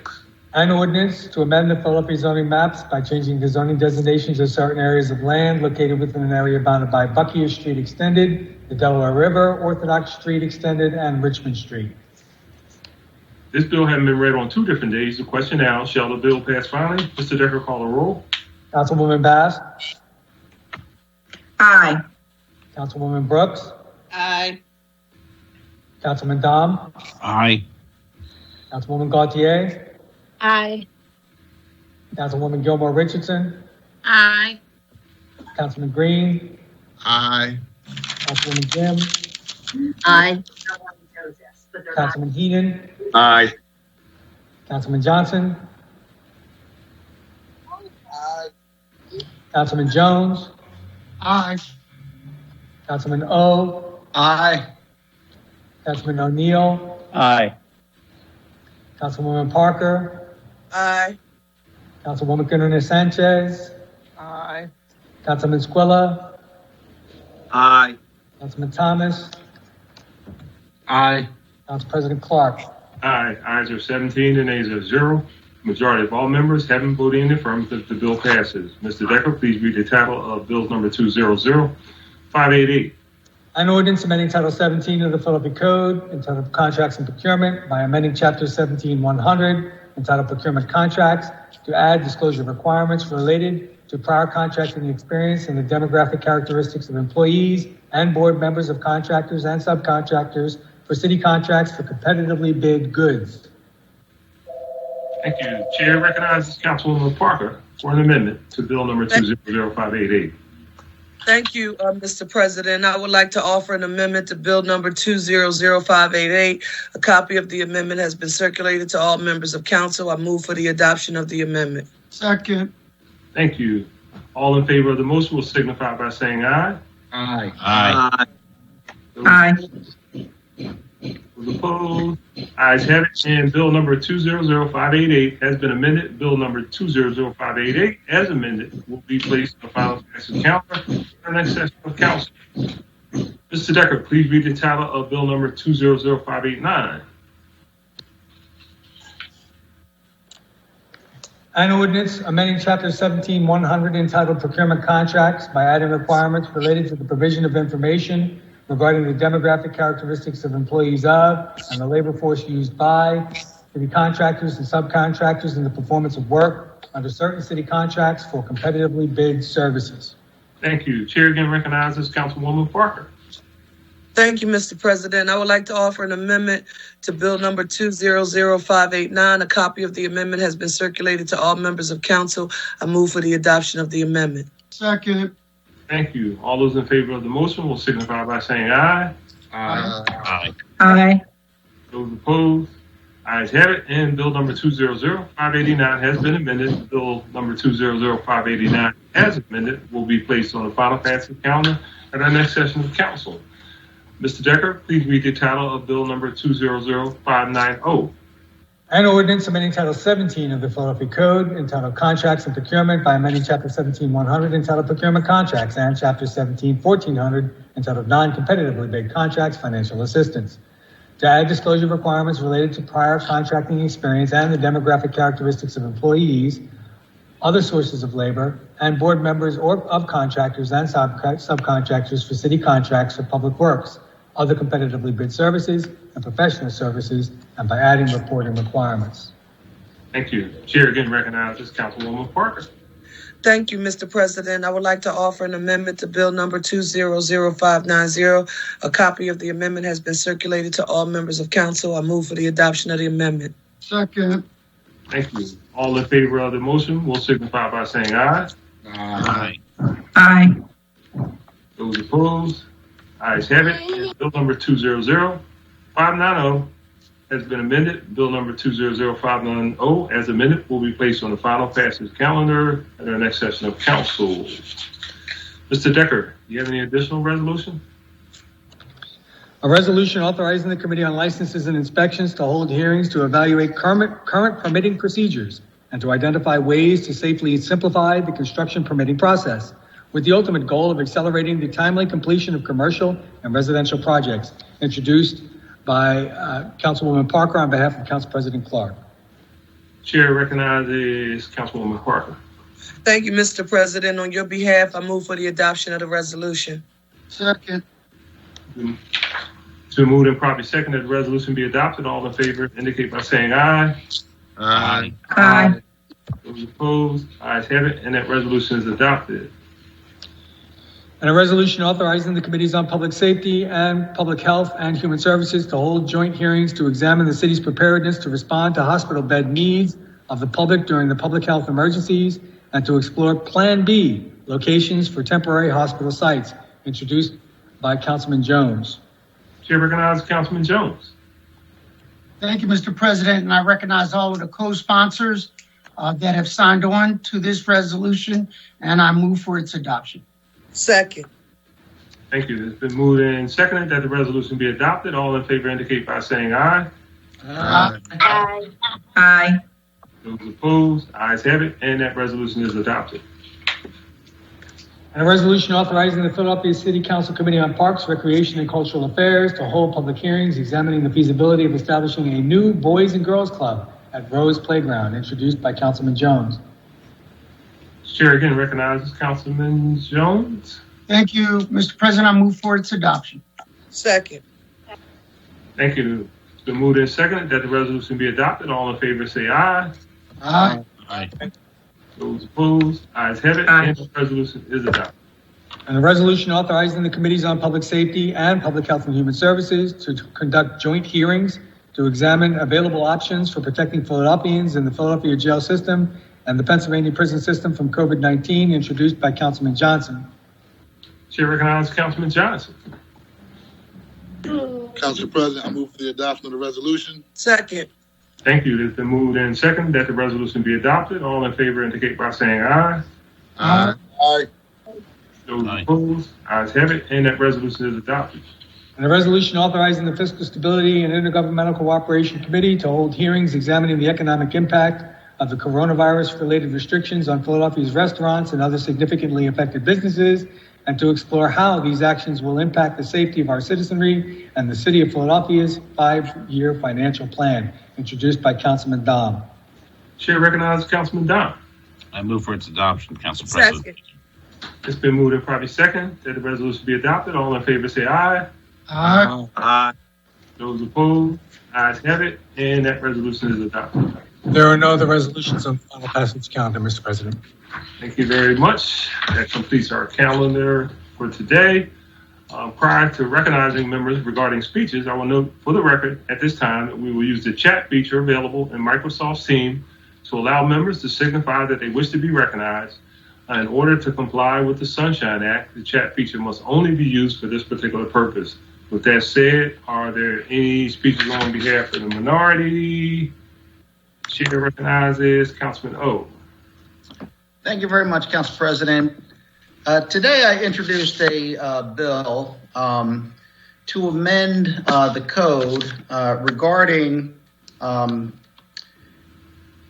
the sections that deal with emergency, epidemic control, and prevention of congregation of persons under section 6-205 and 6-206.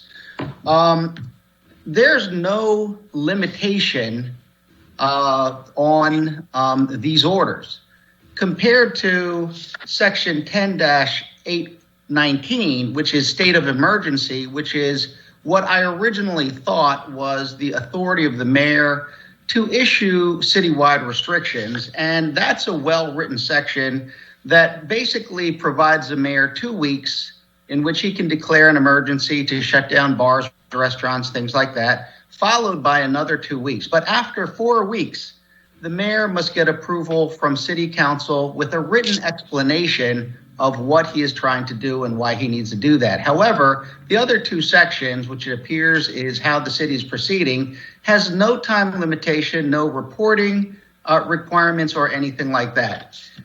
The code properly gives the mayor and the health department the power to issue restrictions for public health.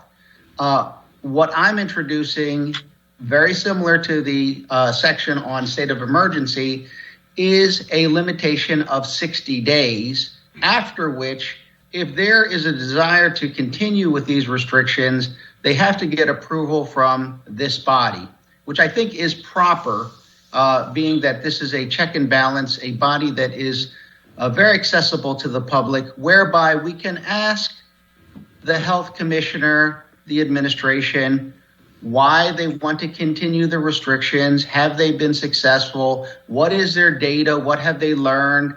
What is their goals? And that will ensure the engagement of this body in this process. So that's the reason I introduced it. I just wanted to explain it. Thank you very much.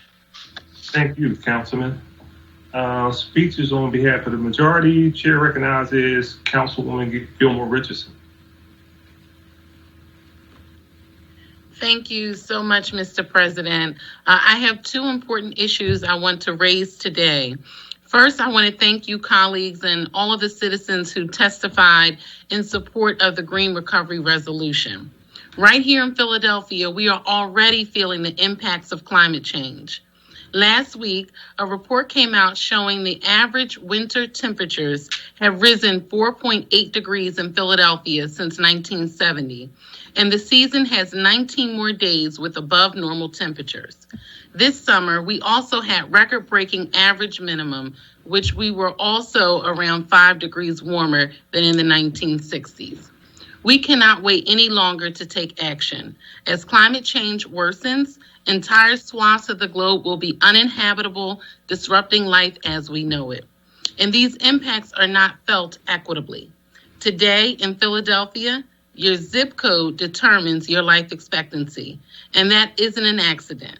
Black and brown Philadelphians were redlined into specific areas that are more likely to be near polluting industries, and will also see disproportionate impacts from climate change, like urban heat islands and flooding.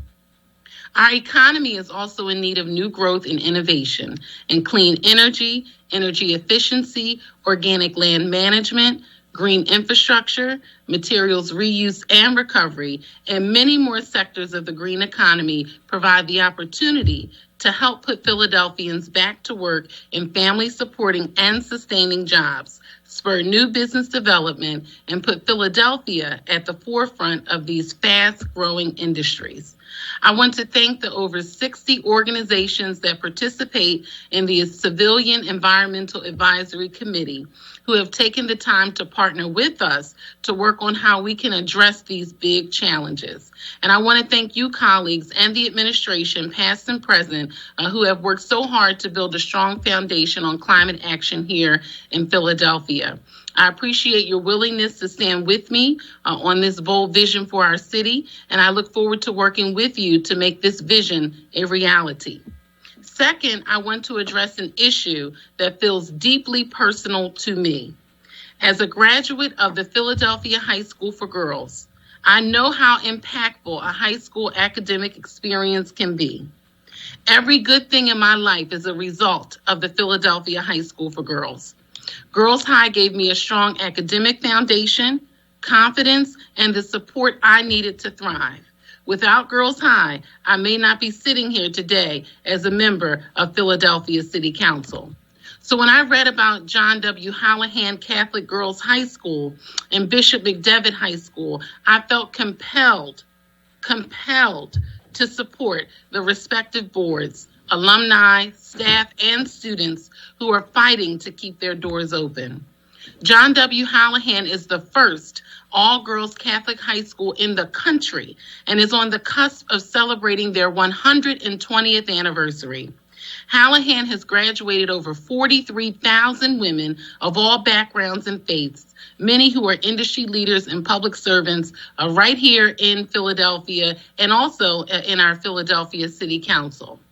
Bishop McDevitt has been a leader in educating an incredibly diverse student body for decades. Over 70% of the student body is African American, and the vast majority of students live in Philadelphia. Both of these schools have strong support from board leaders, alumni, and students who have shared their love for their schools and worked hard to increase enrollment and solve financial challenges, only to be met with a surprise announcement about closing, with little to no communication.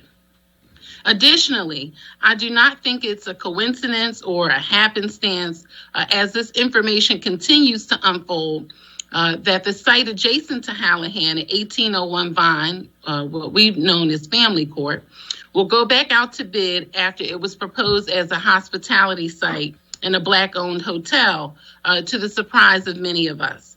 So more on that at another time. But if these historic institutions are closed, it will not only be a loss for the students who attend Hallahan and McDevitt, but it will also be a loss for our region as a whole. These schools are community anchors, and I am grateful for their significant contribution to the Philadelphia community. So thank you to my colleagues who co-sponsored this resolution, particularly you, Council President, as the district council member where Hallahan is located, and our majority leader, Councilmember Sherelle L. Parker, who represents the families of a number of McDevitt students who reside in the 9th Councilmatic District. To all the students and alumni of Hallahan and Bishop McDevitt, please know we stand with you and support you in your efforts. More importantly, we will continue to work with you to get a meeting scheduled with Archbishop Perez. Archbishop Perez, we are looking forward to meeting with you and the respective boards of each school. Thank you, Mr. President, and thank you, colleagues. Thank you, Councilwoman. On behalf of the majority, Chair recognizes Councilman Jones. Thank you, Mr. President.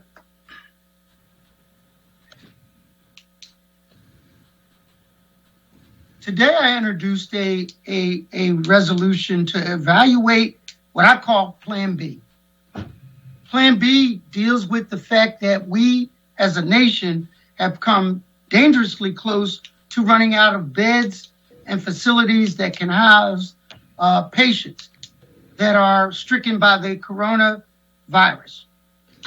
2020 is a year that none of us will forget, but all of us hope to put behind us. It is a year that has, in yesterday alone, there were over 3,100 deaths nationally due to the coronavirus. To give you some context of how many that is, it is more deaths than what resulted in the 9/11 terrorist attack on the Twin Towers. To give you further context, we've reached over 264,000 deaths nationally. Give you further context. If you put World War I, the Vietnam War, the Afghanistan conflict, and the Iraq conflict combined, more people have died of COVID-19 than all of those wars combined. I was excited to hear that the vaccine is being distributed as we speak in Great Britain, and the fact that the United States may indeed start by the end of the year distributing to even places like Philadelphia. I am thankful for our health czar, Dr. Fauci, and locally, Dr. Farley. They are making us focus on the science to keep us healthy. But if you're a sports buff like I am, then you realize that we are approaching the 2-minute warning in the fourth quarter of this virus. You'll realize that we are in the fourth leg of the relay to beat this race. You will realize that we are in the final round of the fight to defeat COVID in our city. And for you that are auto racing buffs, you don't take your foot off the pedal until you pass the finish line, Mr. President. So I'm telling Philadelphians to mask up during these final days of the COVID-19 crisis. I deal with a lot of people all the time, and there are all kinds of conspiracy theories about how COVID started in a laboratory just to kill off Black and brown people, and I get all of that. I get those same conspiracy theories on YouTube and others on how the vaccine is designed to do terrible things, but we need to follow the science. I also hear in barbershops, often they say, I don't like wearing masks. Well, let me tell you something. If you don't like the mask, you're going to hate the ventilator. All right? So let's not lighten up Philadelphia. Let's mask up while we end this thing, and let's look for better days and better ways. But you stay masked up until we cross this finish line. Thank you, Mr. President. Thank you, Councilman. You are so right. Chair recognizes Councilman Green. Thank you, Council President. Thank you, Councilmember Jones, for those comments. We definitely have some challenging weeks ahead before we get into the new year and we start to receive that distribution of vaccine in our city, state, and nation. I want to thank and give a shout out to my colleague, Councilmember Catherine Gilmore Richardson, who is a proud graduate of Girls High, along with my wife and mother, who are also Girls High grads. They are coming to the rescue. The women are leading. And when you talk about those 43,000 graduates of John Hallahan High School for Girls, I would be remiss in not talking about one of those leaders in our midst in City Hall, my Chief of Staff, Sharon Vaughn, who's working with so many other council staff to help in the fight to keep Hallahan open. So thank you, Councilmember Gilmore Richardson, for those comments. I just have two other points. One, today is the International Day of Disabled People. I want to thank Disability Pride Philadelphia for hosting the Thrive Aid, the Art of Protest event tonight at 7 p.m. To get more information about that event, you can go to disabilitypridephiladelphia.org to get more information. The Thrive Aid really focuses on a couple major outcomes to raise awareness and discussion about disabled people and the pandemic, to support disabled people all over the world with messages of strength, solidarity, and focus anger with nonviolent direct action, to celebrate disabled people and their achievements, and to celebrate disability arts globally. So I want to make that announcement. I hope as many people that can participate and support Disability Pride Philadelphia as possible, and the great work that Vicki Landers and her team does with that organization. As I was reflecting on some of the comments made by council members Dom and Johnson earlier, I just took a time to just kind of look through some of my old emails and information about the real work and leadership that this legislative body has done really to help small businesses. We know a lot more needs to be done, but I wanted to thank Council President Clark and Council Member Maria Quino Sanchez back in March 12th of this year for the $85 million transfer ordinance.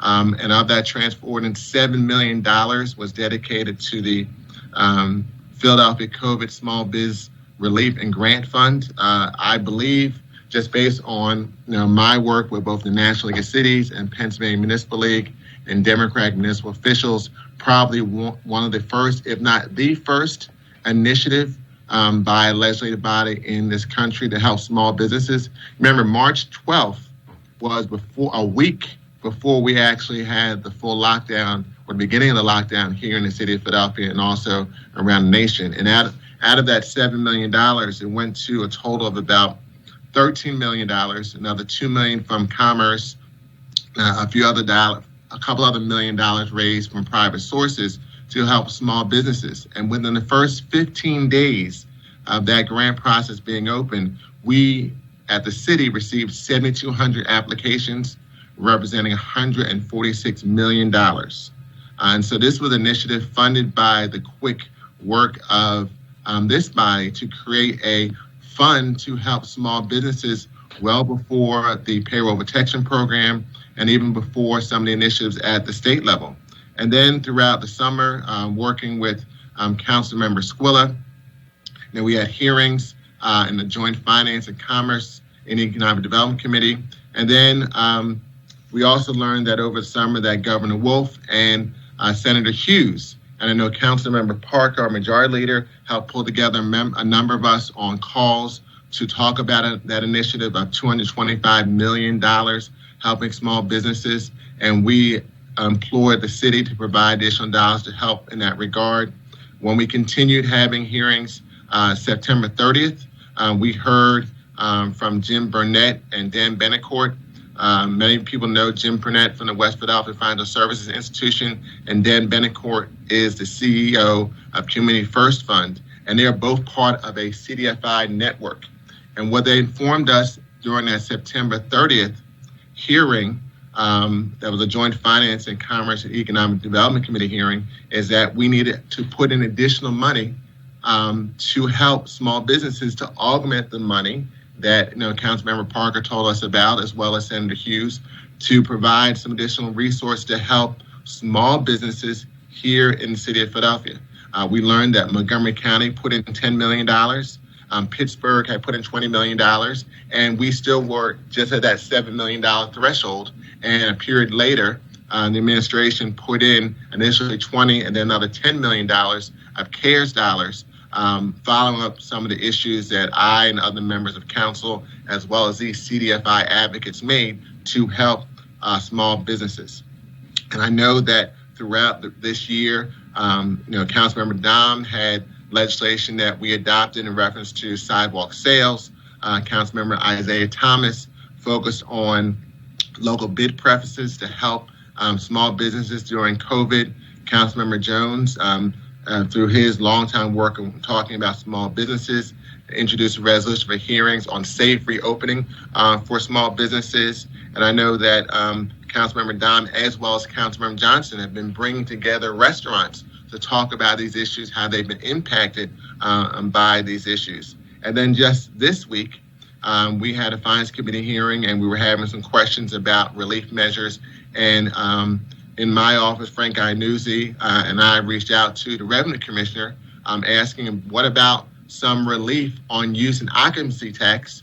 And we were set to meet with the Revenue Commissioner. And then we learned a few days later that the administration was going to provide some relief on use and occupancy because many of our restaurants are not using all of the space that they are leasing because of these measures. So I just want to take a few moments to kind of give some of that perspective and thank this body for the work that you've been doing for small businesses.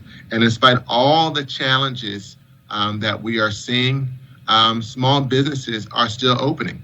This past Saturday in Councilmember Bass's district, a young entrepreneur by the name of Tina Dixon Spence, a graduate of Central High School, sorry, Kathy, Councilmember Gilmer Richardson, but a graduate of Central High School and Spelman College, opened up a retail boutique at Emlyn and Mount Pleasant called Buddha Babe. And she's been in business for 2014, but decided to open up her storefront business on Small Business Saturday, in spite of all the challenges that are going on because of the pandemic and the challenges for small businesses. So I just want to take a few moments as I was reflecting on the comments made by Councilmember Dom and Johnson and give some perspective on just really quickly, because I'm sure there's a lot of other things that this body has done in reference to small businesses that I have not had a chance to mention, but just a quick recitation of some of the things that I remember that this body has done regarding small businesses. And I look forward to working with my colleagues to help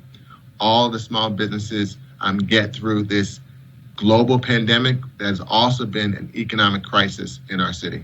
Thank you, Council President. Thank you, Councilman. You recognize this Councilman Heenan. Thank you, Council President. I too want to reflect a little bit on, what this council body has done during the course of the year. Councilman Green gave a great timeline to all the hard work that members has been doing, along with, working with the administration, and just sticking to the small business conversation. Today, particularly, we passed a bill that I introduced with Councilmember Bass and Councilman Kim to help stabilize the restaurant industry, prohibiting the evictions of restaurants meeting certain criteria, also providing relief on rental payments and limiting late fees and other penalties so they can as well survive during these difficult times. Councilman Green also noted some of the hard work that members have done, throughout the course of the year. Councilman Dom and myself co-introduced the Sidewalk Cafe, supported by all members of council, was critical to the beginning of some businesses floating to date as we sit here to date, and extended that another year. Since then, Councilmember Dom has spearheaded a small business working group, right, dealing with the hospitality industry, which I am a part of, and proud of working with some of the solutions and recommendations that have been accepted with our revenue department. Just this week, as Councilmember Green had noted, led by Council Member Maria Quinona Sanchez, an appropriations committee working with the administration procured an additional $20 million for small businesses, working with the Department of Commerce and the administration in concert with every member of this city council as we approach the holiday season, providing them with relief. And I know that we as elected officials will continue to listen. We will continue to support, and we will continue to find ways for our small businesses, commercial corridors to survive and recover through these difficult times. So I want to thank every member of City Council. I want to thank, the working groups. I want to thank you, Council President, for guiding us and helping working with the administration to procure these funds so people do not go out of business.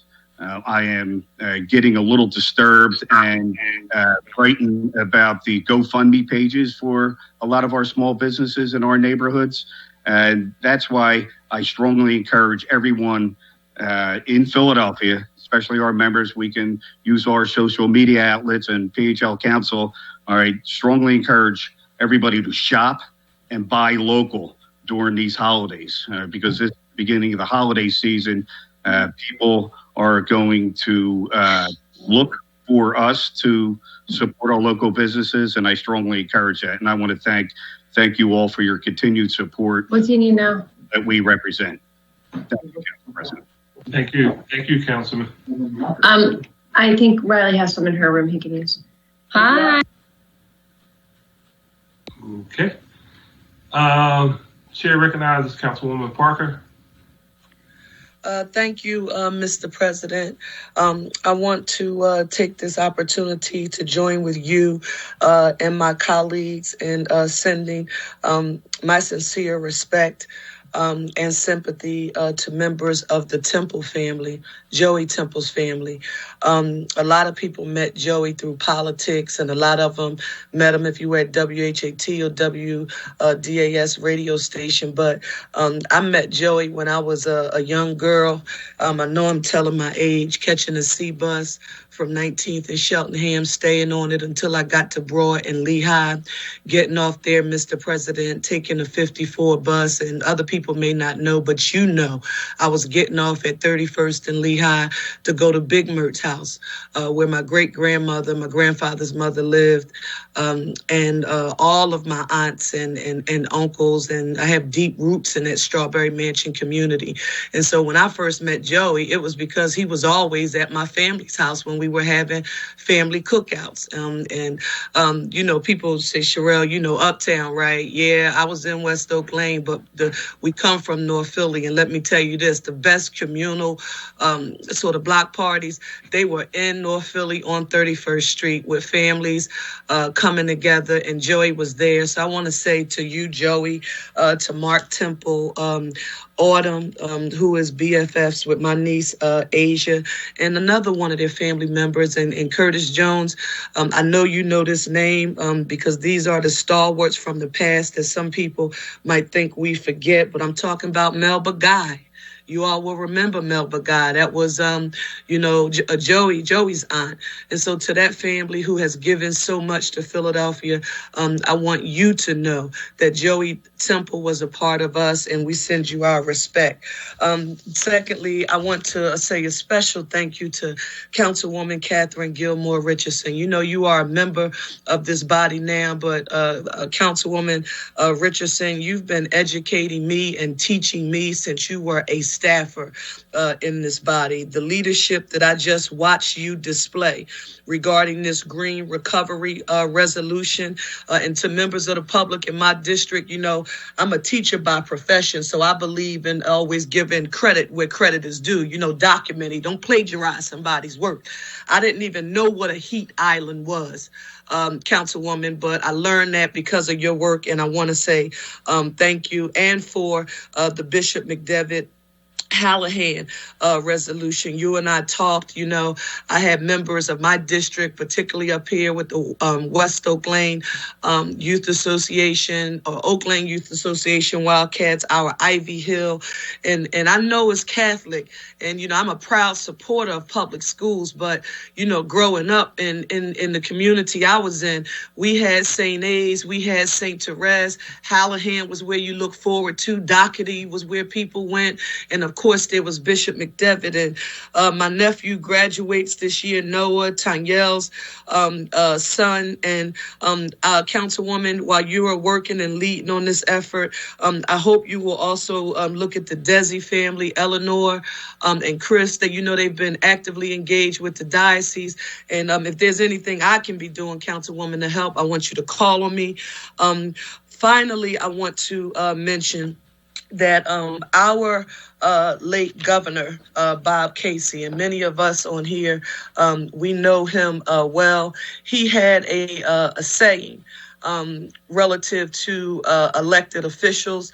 And he said we would all be held accountable for. And the question was, what did you do when you had the power? What did you do when you had the power? That's from our late Pennsylvania Governor, Rob Casey.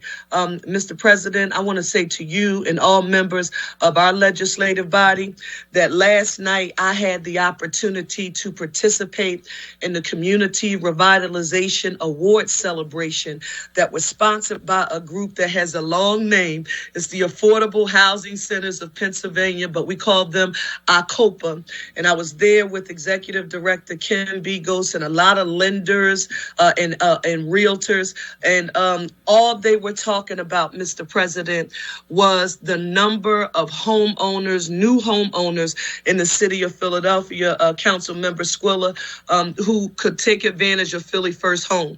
And then they were saying, giving us stats, and to Councilman O'Neill and Councilmember Heenan and Quinones Sanchez, the zip codes that they read, where they had the highest numbers of people who have purchased those new houses.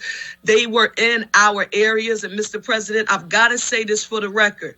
They were not in areas or in developments that were simply new developments for new houses. They talked about people getting mortgages in middle neighborhoods, Councilman Jones, where the houses were built in the 50s and the 60s, but they only had one bathroom upstairs. The electric was old. They, needed to be modernized. And then they talked about having access to the loans from Restore, Repair, Renew. So I just want to say to my colleagues that when you put that work in perspective and you think about the legislative action that we just took here in this body, I know you, Pennsylvania, the late Pennsylvania Governor Bob Casey, you would be proud of this body when you watched what we just did, when we have to answer the question, what did you do when you had the power?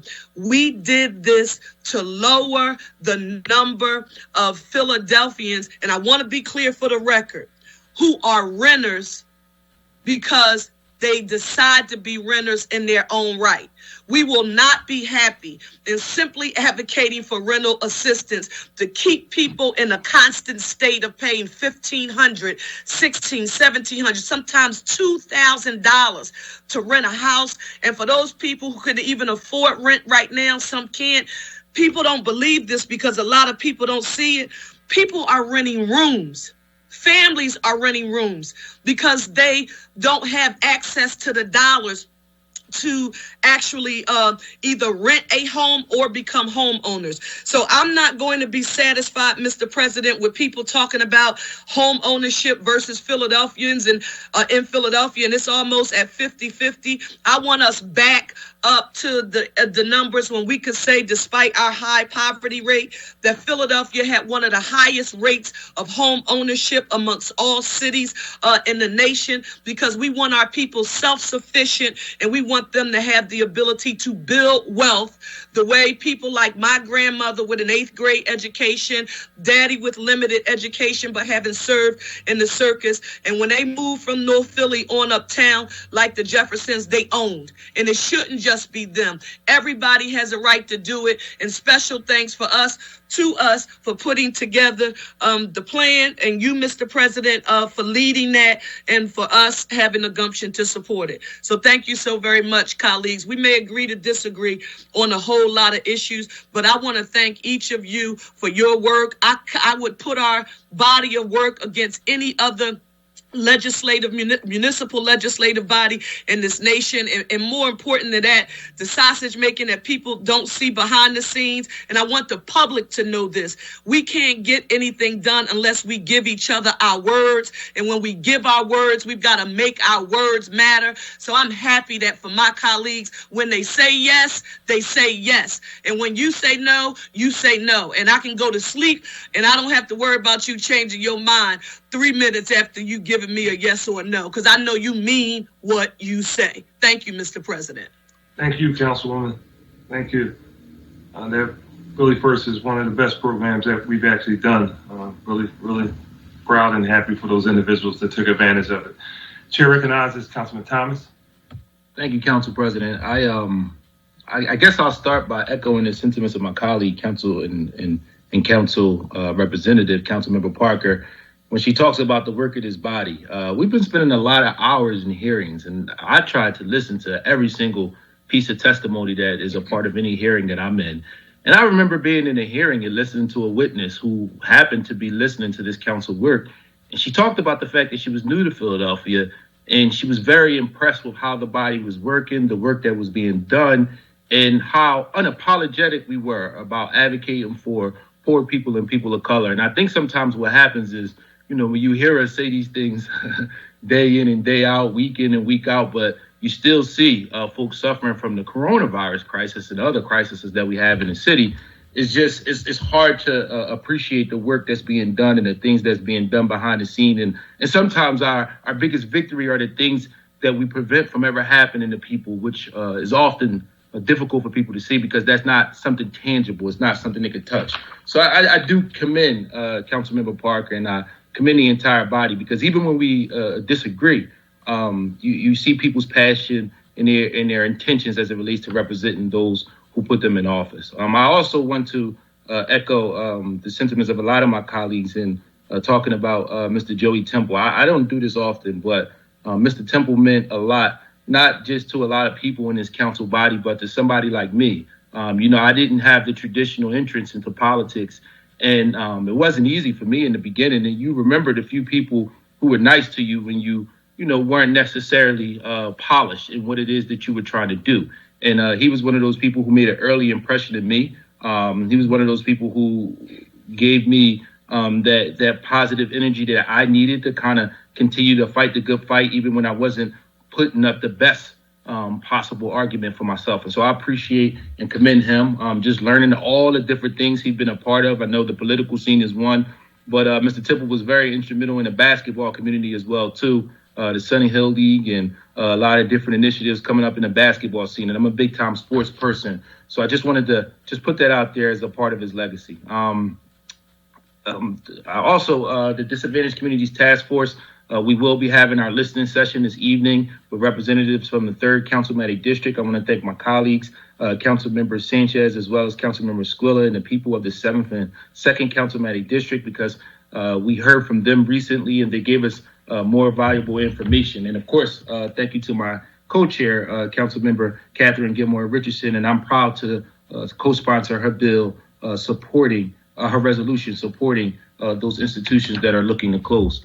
Last but not least, I want to close out by congratulating all the members of the Arts and Culture Task Force, which was communicated yesterday. And I want to commend my colleagues, Councilmember David O., the chair of the Global and Creative Economy, for partnering and working with us to be able to make this task force happen, as well as Councilmembers Brooks and Gilmore Richardson, who have been extremely supportive throughout this process. And the goal is to put us in a position to try to advocate for those who feel like they have had no voice and who are suffering even more through this coronavirus crisis. Thank you, Council President. Thank you, colleagues. I appreciate everybody. And of course, thank you to the listening public.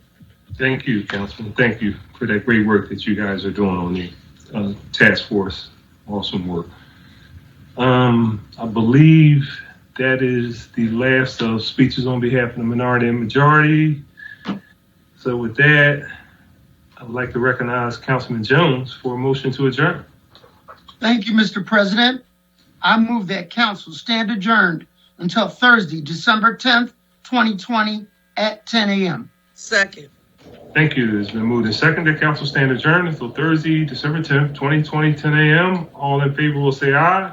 Aye. Aye. Those opposed? Aye. Ayes have it. Motion carries. I want to thank you all very much and thank you for your awesome work. We will continue to move on behalf of the citizens of the city of Philadelphia. Thank you all.